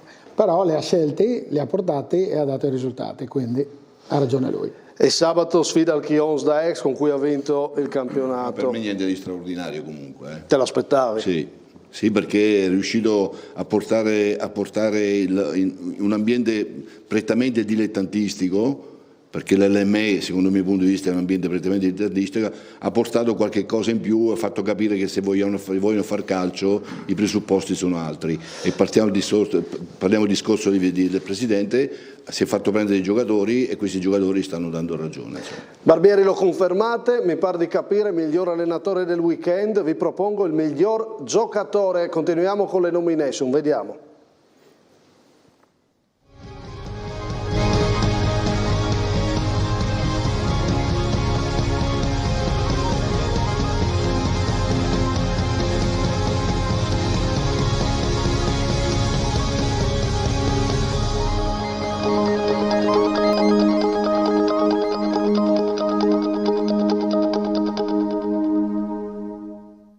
Dedica Pessot la doppietta, Ermano ha ritrovato Gurgu, un nome importante. Volevo dire questo, è un giocatore importante, se il Tamai riesce a recuperarlo appieno, secondo il mio punto di vista potrebbe ancora dire qualcosa per la vittoria del campionato. Cosa facciamo? Quindi mi confermi Gurgu? Sì, lo confermo. Beh, io 3 punti il Tamai. No, io non te lo confermo, se no sono solo complimenti, niente critiche per te stasera, insomma. No, nessuno mi ha fatto complimenti qua, sinceramente. No, abbiamo fatto i complimenti ai 2 presidenti, ma anche le critiche te le prendi anche tu, le critiche. Sì.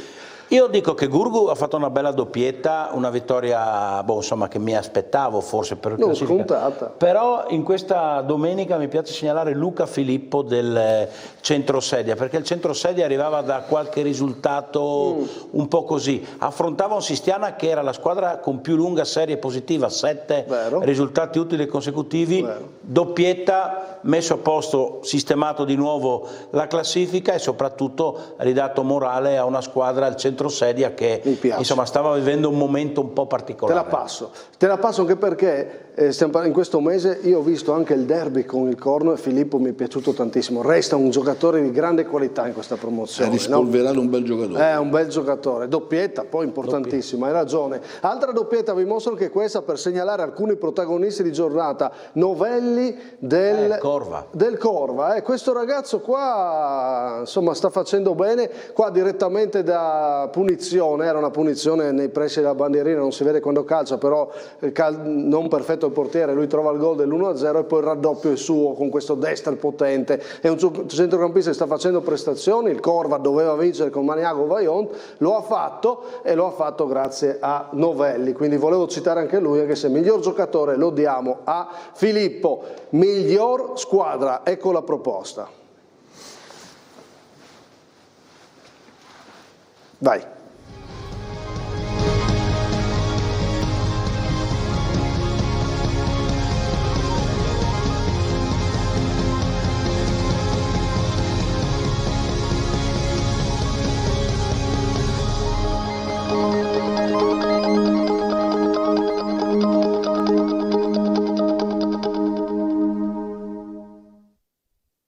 A gennaio sta archiviando il campionato, Teor. Archiviato. Vincere non è mai facile, ma l'avevamo pronosticato già all'inizio stagione. Però intanto lo ha fatto. A proposito di presidenti, Zuccolo è un altro presidente ambizioso che tu conosci bene, insomma.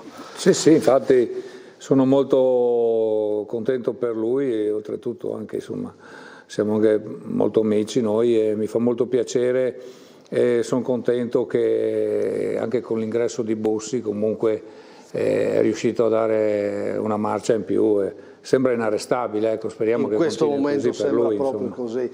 Me la passate? Sono anche doppio, non puoi. Io ti dico, sai chi stasera? Dimmi. Il Pordenone.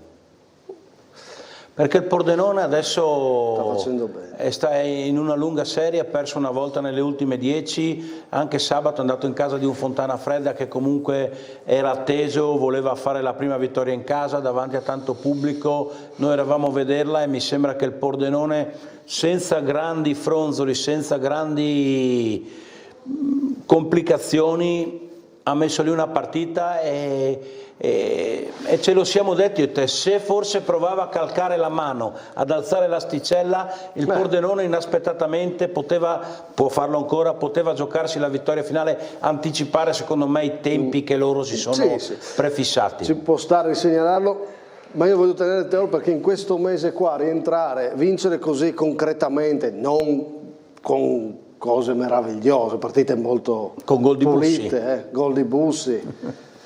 Che è stato protagonista al Cernismuzzane, ma non è stato al Brean Lignano. C'è Dionese lì, c'è metà squadra del Cerlis, in promozione. Sì, e quindi... Vuoi vincere facile, insomma. No, ha giocato Bussi, insomma, non avevamo dubbi, no?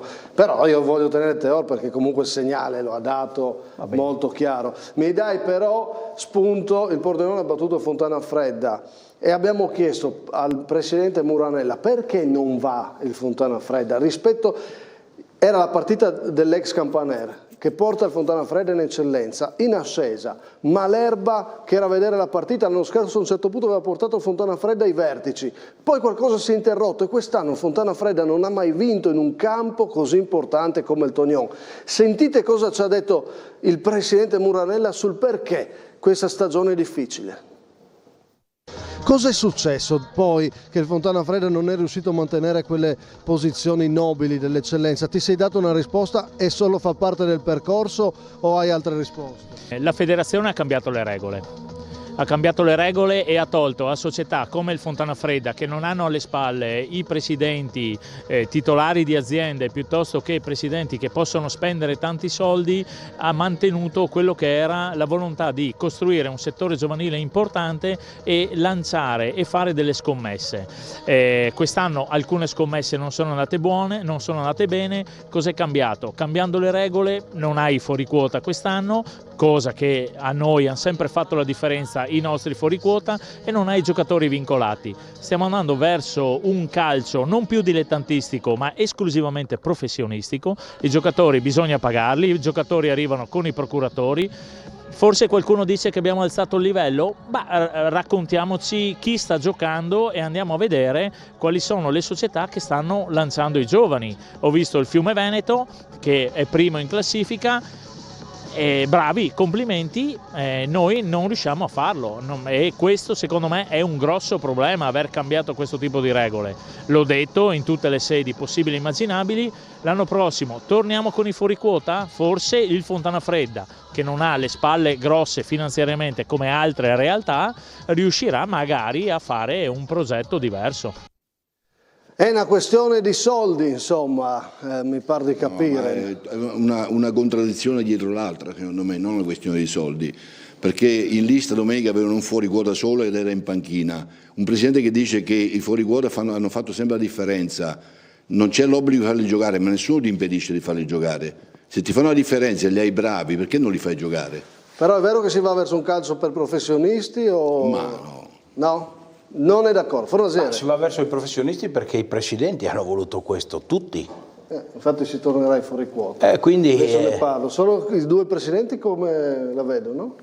Allora, sicuramente il fatto che i fuori quota sono stati tolti dall'eccellenza ha favorito coloro che erano le società che volevano spingere di più, quindi il fuori quota è risaputo che abbassa il budget di una società perché lo si paga meno, quindi lo sfogo, però ritengo che lo sfogo del Presidente Muranella sia uno sfogo dettato dal momento storico, dal periodo, perché alla fine io reputo che gli obblighi bisogna piano piano toglierli e bisogna far giocare la gente per meritocrazia, magari premiando chi li fa giocare, quindi con le situazioni. Io toglierei i fuori quota su tutte le categorie, si va per meritocrazia e giustamente, come dice Vincenzo, eventualmente premiare chi utilizza di più. E invece tornano i fuori quota. Sentite Canciani, 40 secondi, era a vedere il derby a Lignano, lo abbiamo intercettato. La prossima settimana è fissato un consiglio direttivo della Lega a Roma dove praticamente ci verranno date alcune indicazioni e alcune idee per quanto riguarda l'utilizzo dei fuori quota sia nei campionati di promozione che nei campionati di eccellenza. L'idea che in questo momento abbiamo è quello di metterci in mano per quanto riguarda soprattutto il campionato di eccellenza. È un possibile ritorno, ti puoi sbilanciare dei fuori quota? Diciamo che al momento abbiamo fatto una richiesta alle società, una richiesta di parere alle società. In questo momento la stragrande maggioranza delle società è orientata per il ripristino del fuori quota. Ne parleremo e valuteremo. Eventuale comunicazione a breve o comunque arriverà? Nell'arco di una ventina di giorni. Probabilmente torneranno, dimmi. Vedo che è nata una love story fra Canciani e Francioni, erano là vicini. Francioni, gli faccio i complimenti. Sì, era molto attaccato al presidente. Ne parleremo di questo quando sarà ufficiale, però intanto anticipiamo un po' il tema e già qualcuno ha risposto chiaramente. Mi sembra che sia una scelta di nuovo delle società che l'hanno richiesto, no? È così, il sondaggio dicono sì e si accetta, ma voglio parlarne a giochi fatti. Quando sarà l'opinione l'abbiamo già sentita chiaramente sia da Zanuta che da Roma. A proposito di giovani, non di fuori quota, addio a Gianni Camatta, che è stato un dirigente che ha lavorato con i giovani, è stato storico dirigente di Sacilese, qua lo vediamo il Pordenone, ma anche Fontana Fredda. Dopo rivivremo le emozioni del derby Pordenone-Fontana Fredda, lui è stato dirigente di entrambe. Le condoglianze alla famiglia, Davide che figlio preparatore dei portieri all'Udinese Primavera, insomma Gianni l'ho conosciuto, è stato un uomo importante, un dirigente importante del mondo pordenonese, penso che tutti noi in studio lo ricordiamo, no? Sì. Mister, penso che l'abbia conosciuto. Sì, io ho avuto modo di conoscerlo bene, Gianni, quindi mi unisco alle condoglianze e alla vicinanza alla famiglia. E adesso le stelle del Dea. Sentiamo chi ha scelto. Buonasera a tutti, siamo qua di nuovo per le stelle del Dea e questa sera cominciamo con le 3 stelle che le diamo al capocannoniere del campionato di eccellenza, che è Ciriello, che non è così devastante come gli anni scorsi, però è pur sempre il capocannoniere, quindi anche domenica ha deciso la partita e quindi credo che vada onorato con queste stelle. Le 4 stelle le diamo a Marco Rosa, allenatore del Montereale, che vince il derby contro San Leonardo in un momento sicuramente particolare della sua vita, vince una partita determinante e sentitissima, e quindi credo che vadano queste stelle con un gesto anche d'amore nei suoi confronti. Le 5 stelle vanno a Ibe, perché è chiaro che è stato l'uomo derby, la partita attesissima, che ha certificato che il Brian non è così distante dal Charlins, e quindi complimenti sia a lui per la grande prestazione sia a tutto il Brian. E le 5 stelle superiori le diamo a Marzaro, che è un under 18 del Tamai, che segna al 96esimo su punizione il pareggio nel derby contro il Fiume. Dov'è la particolarità di tutto questo? La particolarità è che il gol è strepitoso ed è fatta dal portiere del Tamai, quindi direi che vanno le 5 stelle superior a questo ragazzino che ha i piedi, che fa il portiere ma c'ha i piedi da mezza punta. Buonasera a tutti. Bisogna cambiare il ruolo subito. Bisogna cambiare di ruolo. Aggiungo che Rosa del Montereale è un derby sentitissimo, ecco San Leonardo, lo ha battuto sia in campionato che in Coppa, il Montereale è primo in Coppa ed è quarto in campionato. Comunque il portiere che fa gol, spettacolo, insomma, punizione. Andava messo tra i migliori gol. Potenzialmente da migliori gol questa punizione è davvero fantastica, no? Questa bella storia insomma del portiere under 18. Migliori gol però non può entrare in questa sfida. Andiamo con i migliori gol. Stacchetto, miglior gol Pneus Friuli.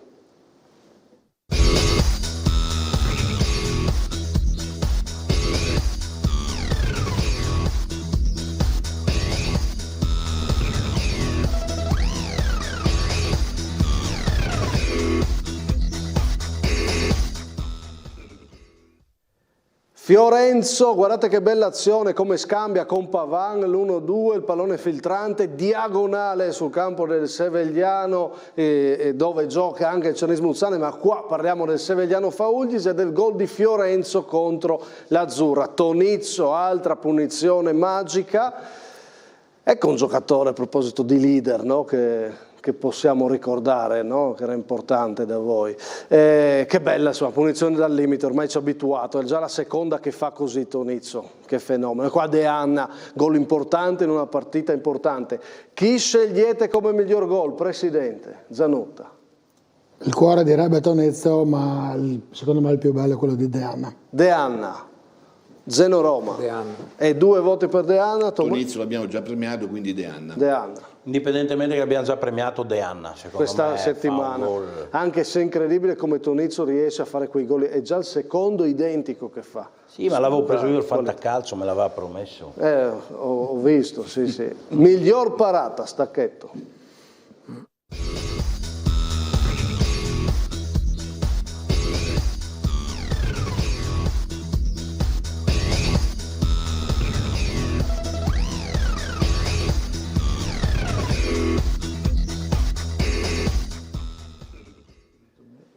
Chi scegliete qua? Bellin dell'Azzurra che recupera la posizione, ferma questo tiro, ravvicinato, portiere dell'Azzurra. Cristofori del Tolmezzo che è tornato particolarmente in forma, guardate dove va a cercare questa parata, quanto è fuori dalla porta e salva la conclusione di Canapari. Oppure Peressini, grande protagonista perché c'è stato il gol dell'LM di De Anna, bellissimo, ma anche le parate di Peressini, ex Brianlignano, no? E che ha fatto molto bene. Quale scegliete qua invece? Partiamo da Fornasiere. Ex Charlins anche, tutte e due le ha fatte anche lui. Mi piace molto le ultime 2, Cristofori e Peressini, però dico Peressini. Peressini. Per l'importanza della parata Peressini. 2 Peressini, Zeno Roma. È il mio idolo, a prescindere, sempre Peressini ha vinto. Tutto LME, dominio LME, presidente Zanutta che avrebbe votato? Sì, 2 di questi portieri sono stati Carlino. Quindi, anche Cristoforo. Dal mio punto di vista comunque Peressini ha fatto la miglior parata. E allora, Peressini, miglior parata, De Anna, miglior gol, Barbieri, miglior allenatore, è stata la vittoria di giornata. Direi che è molto chiaro chi è stato protagonista in eccellenza questo fine settimana. Abbiamo cercato di raccontarvi tante cose nella puntata però che era dedicata al derby tra il Brera Legnano e il Cernís Muzzane. Nota positiva tra i complimenti a proposito degli under 18 e giovani. Presidente Roma, voi avete, Presidente Zanutta, voi avete un settore giovanile che insomma sta facendo benissimo, e abbiamo visto il 2008 Bortolotti che ha fatto l'esordio, e vi lascio con l'intervista. Oggi è stato Jacopo Puntin a intervistarlo, e quindi chiudiamo con questa bella cosa, no? Un 2008 che fa l'esordio in D, direi che è una bella storia. Sicuramente hai nominato un settore giovanile che mi vanto, perché abbiamo vinto anche il campionato Under 14 di provinciale. Sì.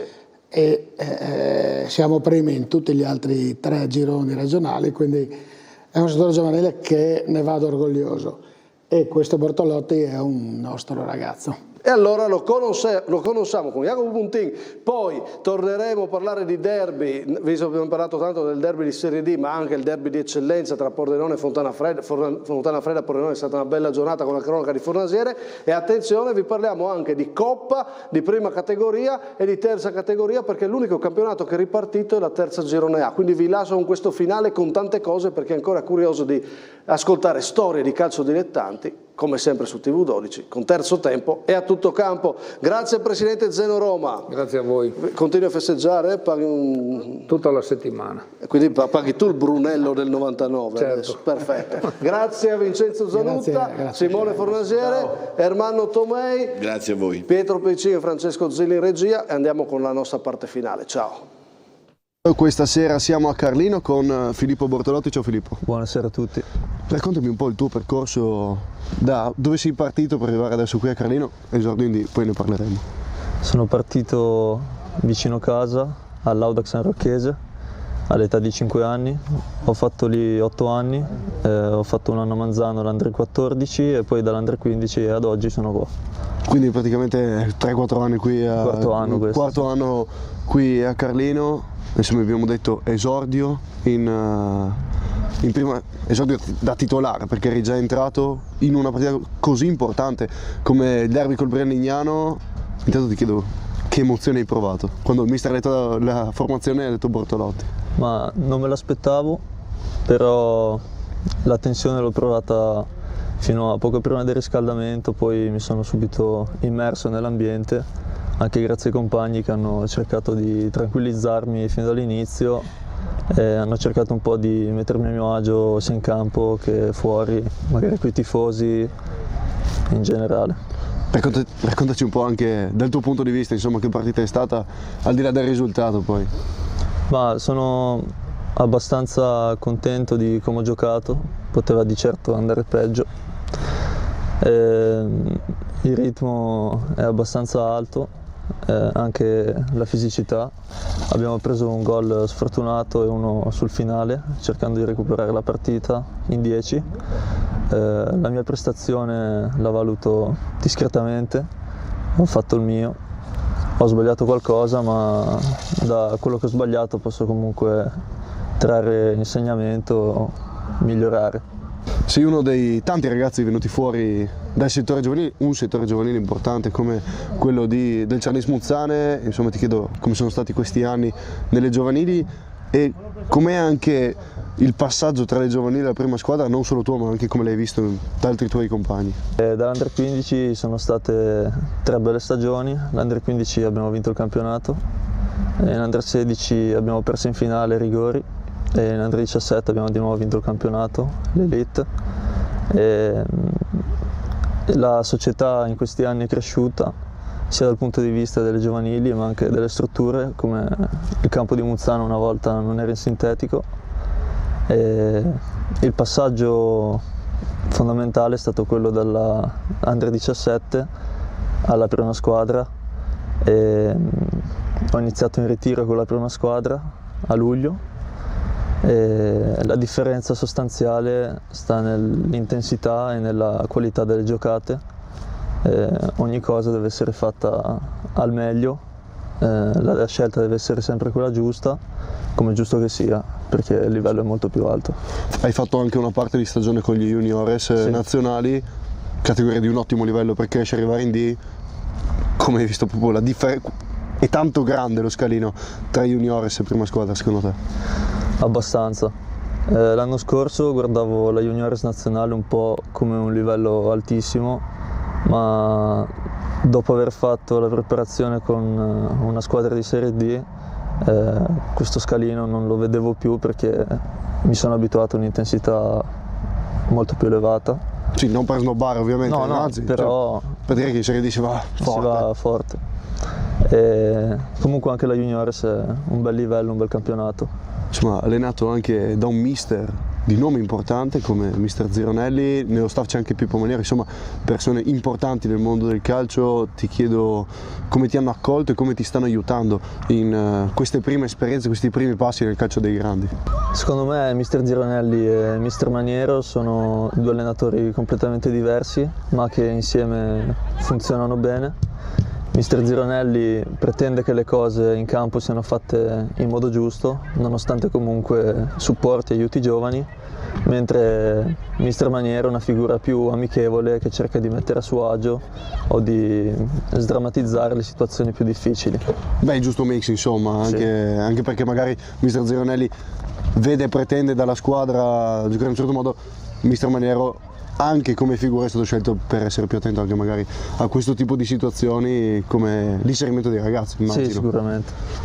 Compagni insomma ne hai tanti forti in squadra, tantissimi forti. Allora facciamo così, ti chiedo prima, qual è il compagno di squadra più forte che c'è? Quello tecnicamente più forte, dici, mai visto una roba del genere? Ci sono tantissimi giocatori forti in squadra, mi hanno stupito particolarmente per la tecnica Marangon, ha un sacco di esperienza, sotto porta è sempre pulito, finalizza sempre nel modo giusto, sia col destro che col sinistro.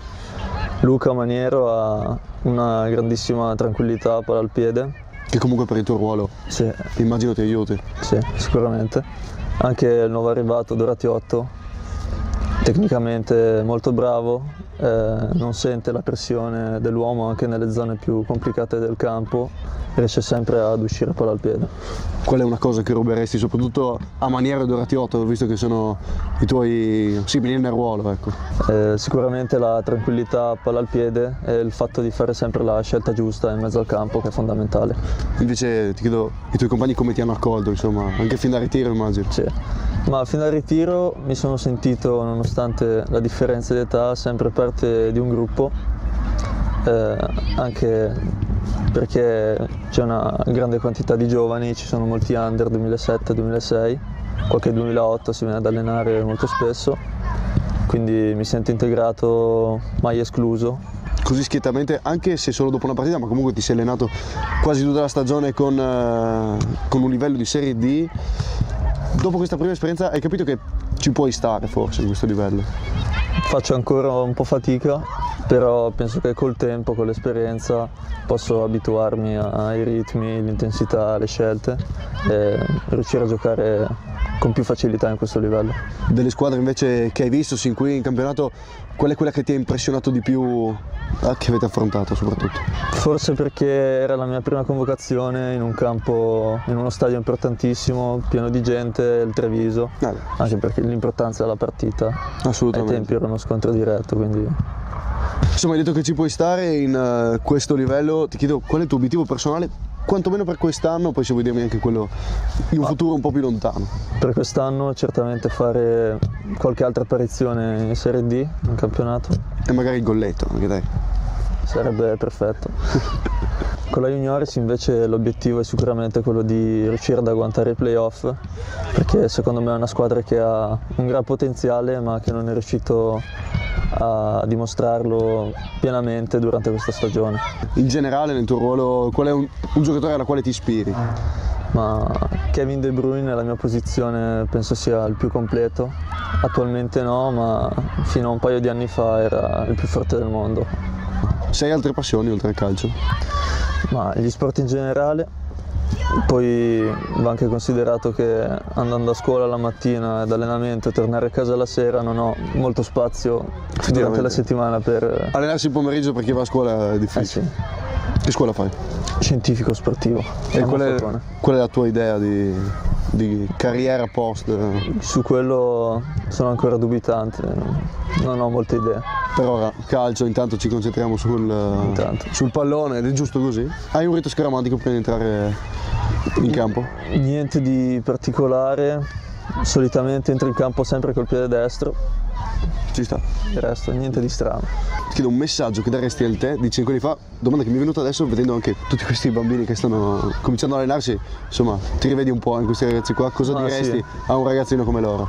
Di continuare a giocare divertendosi, di non mollare mai, nel senso dal punto di vista calcistico, panchine, allenatori con cui non vai d'accordo, continuare comunque a giocare e rimanere in carreggiata, diciamo.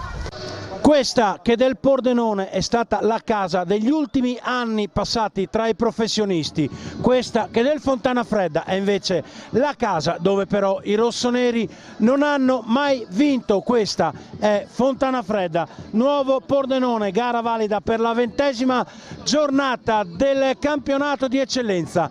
Questo è lo splendido scenario dell'Omero Tognon di Fontana Fredda. Omero Tognon che da calciatore chiuse la sua carriera proprio al Pordenone dopo i 2 scudetti vinti con il Milan. Omero Tognon che poi da allenatore chiuse la carriera prima appunto da allenatore e poi da dirigente proprio con il Fontana Fredda. Buon pomeriggio a tutti, è Fontana Fredda, nuovo Pordenone, l'anticipo della 20ª giornata con i padroni di casa in maglia rossonera che cercano la prima vittoria, i primi 3 punti davanti al loro pubblico. Il Pordenone che invece in trasferta ha un bilancio simmetrico, ovvero nelle 9 gare giocate ha conquistato 3 vittorie, 3 pareggi e 3 sconfitte ed è seguito oggi come sempre dai suoi tifosi che sono posizionati, che stanno cantando già da qualche minuto proprio di fronte a noi, mentre le squadre sono scese sul terreno di gioco, si stanno salutando agli ordini del direttore di gara. Anche lui della sezione di Pordenone, Riccardo Da Pieve, coadiuvato dagli assistenti Davide Pignatale e Mattia Ambrosio. Si apre Meneghetti per ricevere il pallone, può giocarlo solo con i piedi, lo fa in maniera pressoché perfetta, servendo Filippini, affrontato da Bottani. Ancora Filippini. Verso Zorzetto, forse un fallo, dice di no il direttore di gara. Zorzetto entra in area, allora ce l'ha sul suo sinistro, poi va da Consorti, il sinistro alto da buona posizione, era una buona occasione. Lancio a cercare e a trovare Zamuner, affrontato da Fabris, serie di finte ancora per appoggiare poi a Del Savio, va incontro al pallone Consorti, si fa vedere, va al traversone, la semirovesciata di Filippini, fischia il direttore di gara, Filippini e Criaco, parte Criaco, il tiro e c'è il vantaggio del Pordenone al 34esimo minuto, si sblocca la gara del Tognon, 1-0 il vantaggio firmato da Criaco direttamente da calcio di punizione.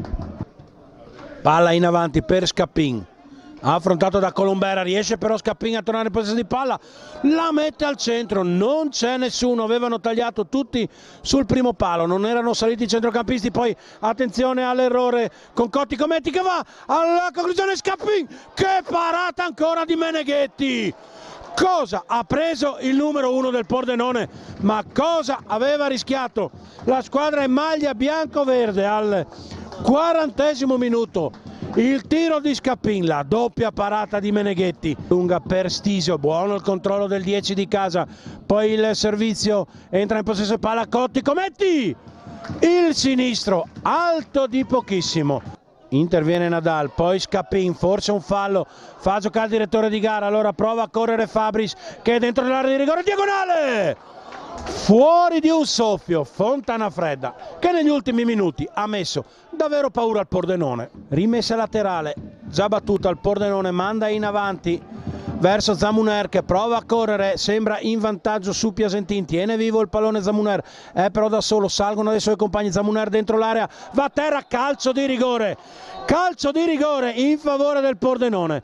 Era appostato benissimo da Pieve, le proteste dei giocatori del Fontana Fredda, il contatto tra Piasentin e Zamuner, poteva davvero gestire meglio la difesa del Fontana Fredda, era da solo, Zamuner è andato a terra, il direttore di gara ha appostato, non ha avuto dubbi.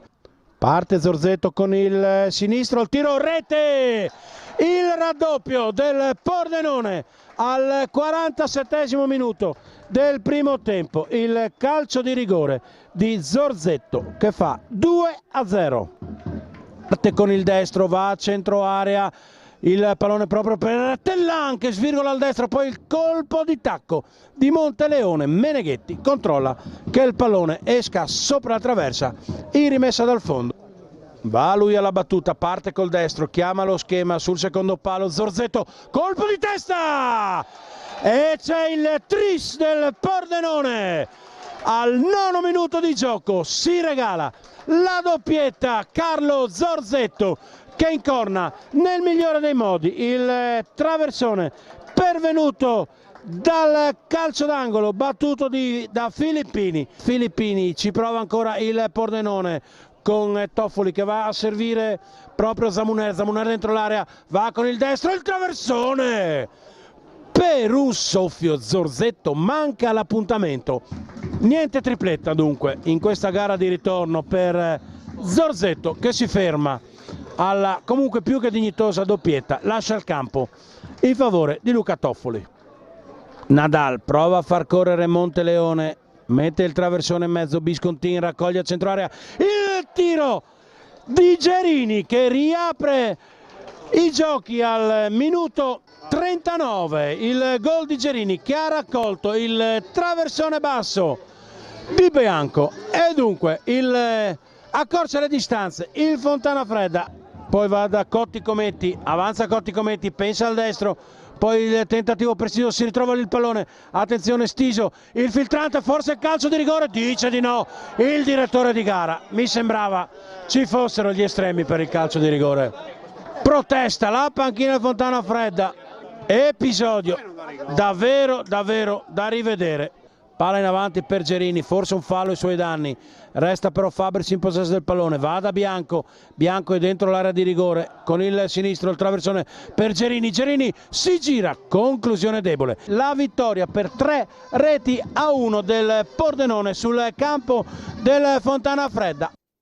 In attesa del campionato, spazio alla Coppa Regione dalla prima alla terza categoria. Focus sulla prima, Maranese, Gemonese che ha una partita in più, Azzanese, Bisiaca, Pasiano e Ancona Lumignaco sono le capolista dei 6 gironi. Qua vediamo il Pasiano battere l'Unione SMT, gol del vantaggio di Vaccher sotto porta dopo il tocco di Termentini. Poi Termentini la botta con il sinistro e suo il 2-0. Rivediamo il gol dell'attaccante. Doppietta per Vaccher, assist ancora di Termentini, sinistro al volo, 3-0 per i padroni di casa. Replay del gol di Vaccher, autore di una doppietta. Nella ripresa arriva la rete di Chiarotto. Si chiuderà con il risultato di 4-1 per il Pasiano. Siglerà per l'Unione SMT Muzzatti su calcio di punizione. Per la capolista del girone A di prima categoria, primato anche in Coppa, 13 punti più 3 dal Torre nel girone E. Nel girone F l'Ancona Lumignaco batte nettamente la Cormonese. Il gol del vantaggio con questo calcio d'angolo del Negro direttamente in porta. E il portiere della Cormonese e il difensore non riescono ad allontanare. Poi ancora calcio d'angolo, stavolta di testa, Caporale trova l'angolino sul palo lontano, 2-0. Nonostante le diverse occasioni, un palo e alcuni interventi decisivi di Blazic, portiere della Cormonese. L'Ancona Lumignacco riuscirà a dilagare nella ripresa con i gol di Zanardo e Masolini. Ancona Lumignacco 13 punti più 3 sull'Azzurra, che però ha una partita in meno. 4-1 quindi contro la Cormonese, che chiude la partita con il rigore di Ametasevic. L'unico campionato invece ripartito, quello di terza categoria Girone A.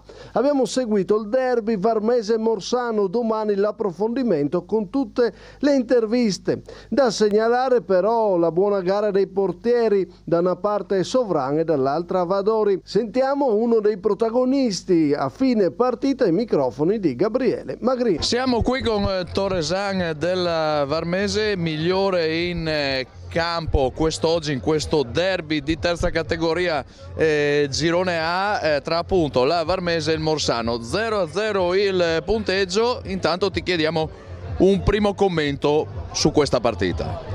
Buonasera, sicuramente, soprattutto essendo un derby, si vuole sempre vincere, però è anche allo stesso tempo importante non prendere gol. Venivamo da diverse partite in cui magari prendevamo gol e un primo obiettivo di oggi era non prenderne, e questo l'abbiamo raggiunto. Poi è importante essere rimasti in partita fino alla fine, insomma aver combattuto e aver portato a casa un pareggio che comunque è prezioso. È prezioso, muovete ancora la classifica, diciamo una situazione non bellissima questa per la Varmese, complice un inizio di campionato non positivo, poi c'è però stato il cambio con Willy Pitana. Cosa ha portato un mister così importante a questa Varmese? Ha portato... Inizialmente ha voluto darci poche idee però chiare, e ne avevamo bisogno. Siamo un gruppo molto giovane, siamo tanti ragazzi molto giovani, avevamo bisogno di un'idea magari semplice però chiara ed efficace, oltre che insomma al carisma che lo contraddistingue, e questo ci è arrivato, insomma si è tramutato nei primi risultati positivi, ecco. Ecco, come anche quest'oggi avete resistito, un Morsano che a mio avviso ha fatto un po' più di voi, ha creato più occasioni, però siete rimasti quadrati dietro, insomma comunque c'è del buono da prendere in questa partita. E cosa ci si aspetta dalle prossime e per questa stagione un po' così travagliata? Ma noi cerchiamo di migliorare di partita in partita, come dice il mister, le partite per noi sono un allenamento e quindi cerchiamo di migliorare ogni volta. La prossima potremo migliorare di più, sicuramente dovremo iniziare a gestire anche un po' più la palla noi. Si parte magari dal non subire, come ho detto, però dobbiamo anche iniziare a costruire di più, ecco. Però insomma l'ambiente è positivo e siamo un gruppo di 30 ragazzi, tutti giovani, tutti vogliosi di fare, e questo sono gli ingredienti giusti per far bene, ecco. Per far bene sicuramente sì. Parliamo della prestazione personale, insomma un'ottima gara da parte tua, hai cercato di dare il massimo, anche qualche giocata direi di livello. Si cerca di fare quello che si può, sicuramente anch'io devo migliorare, ho perso diversi palloni, quindi comunque c'è sempre da migliorare. E adesso appuntamento al chiosco, ovviamente. Tanta gente oggi qua, nonostante la situazione in classifica delle due squadre, però dimostra che effettivamente c'è voglia di calcio qui a Varmo e c'è voglia anche di stare assieme dopo. Assolutamente, il chiosco della Varmese non delude mai.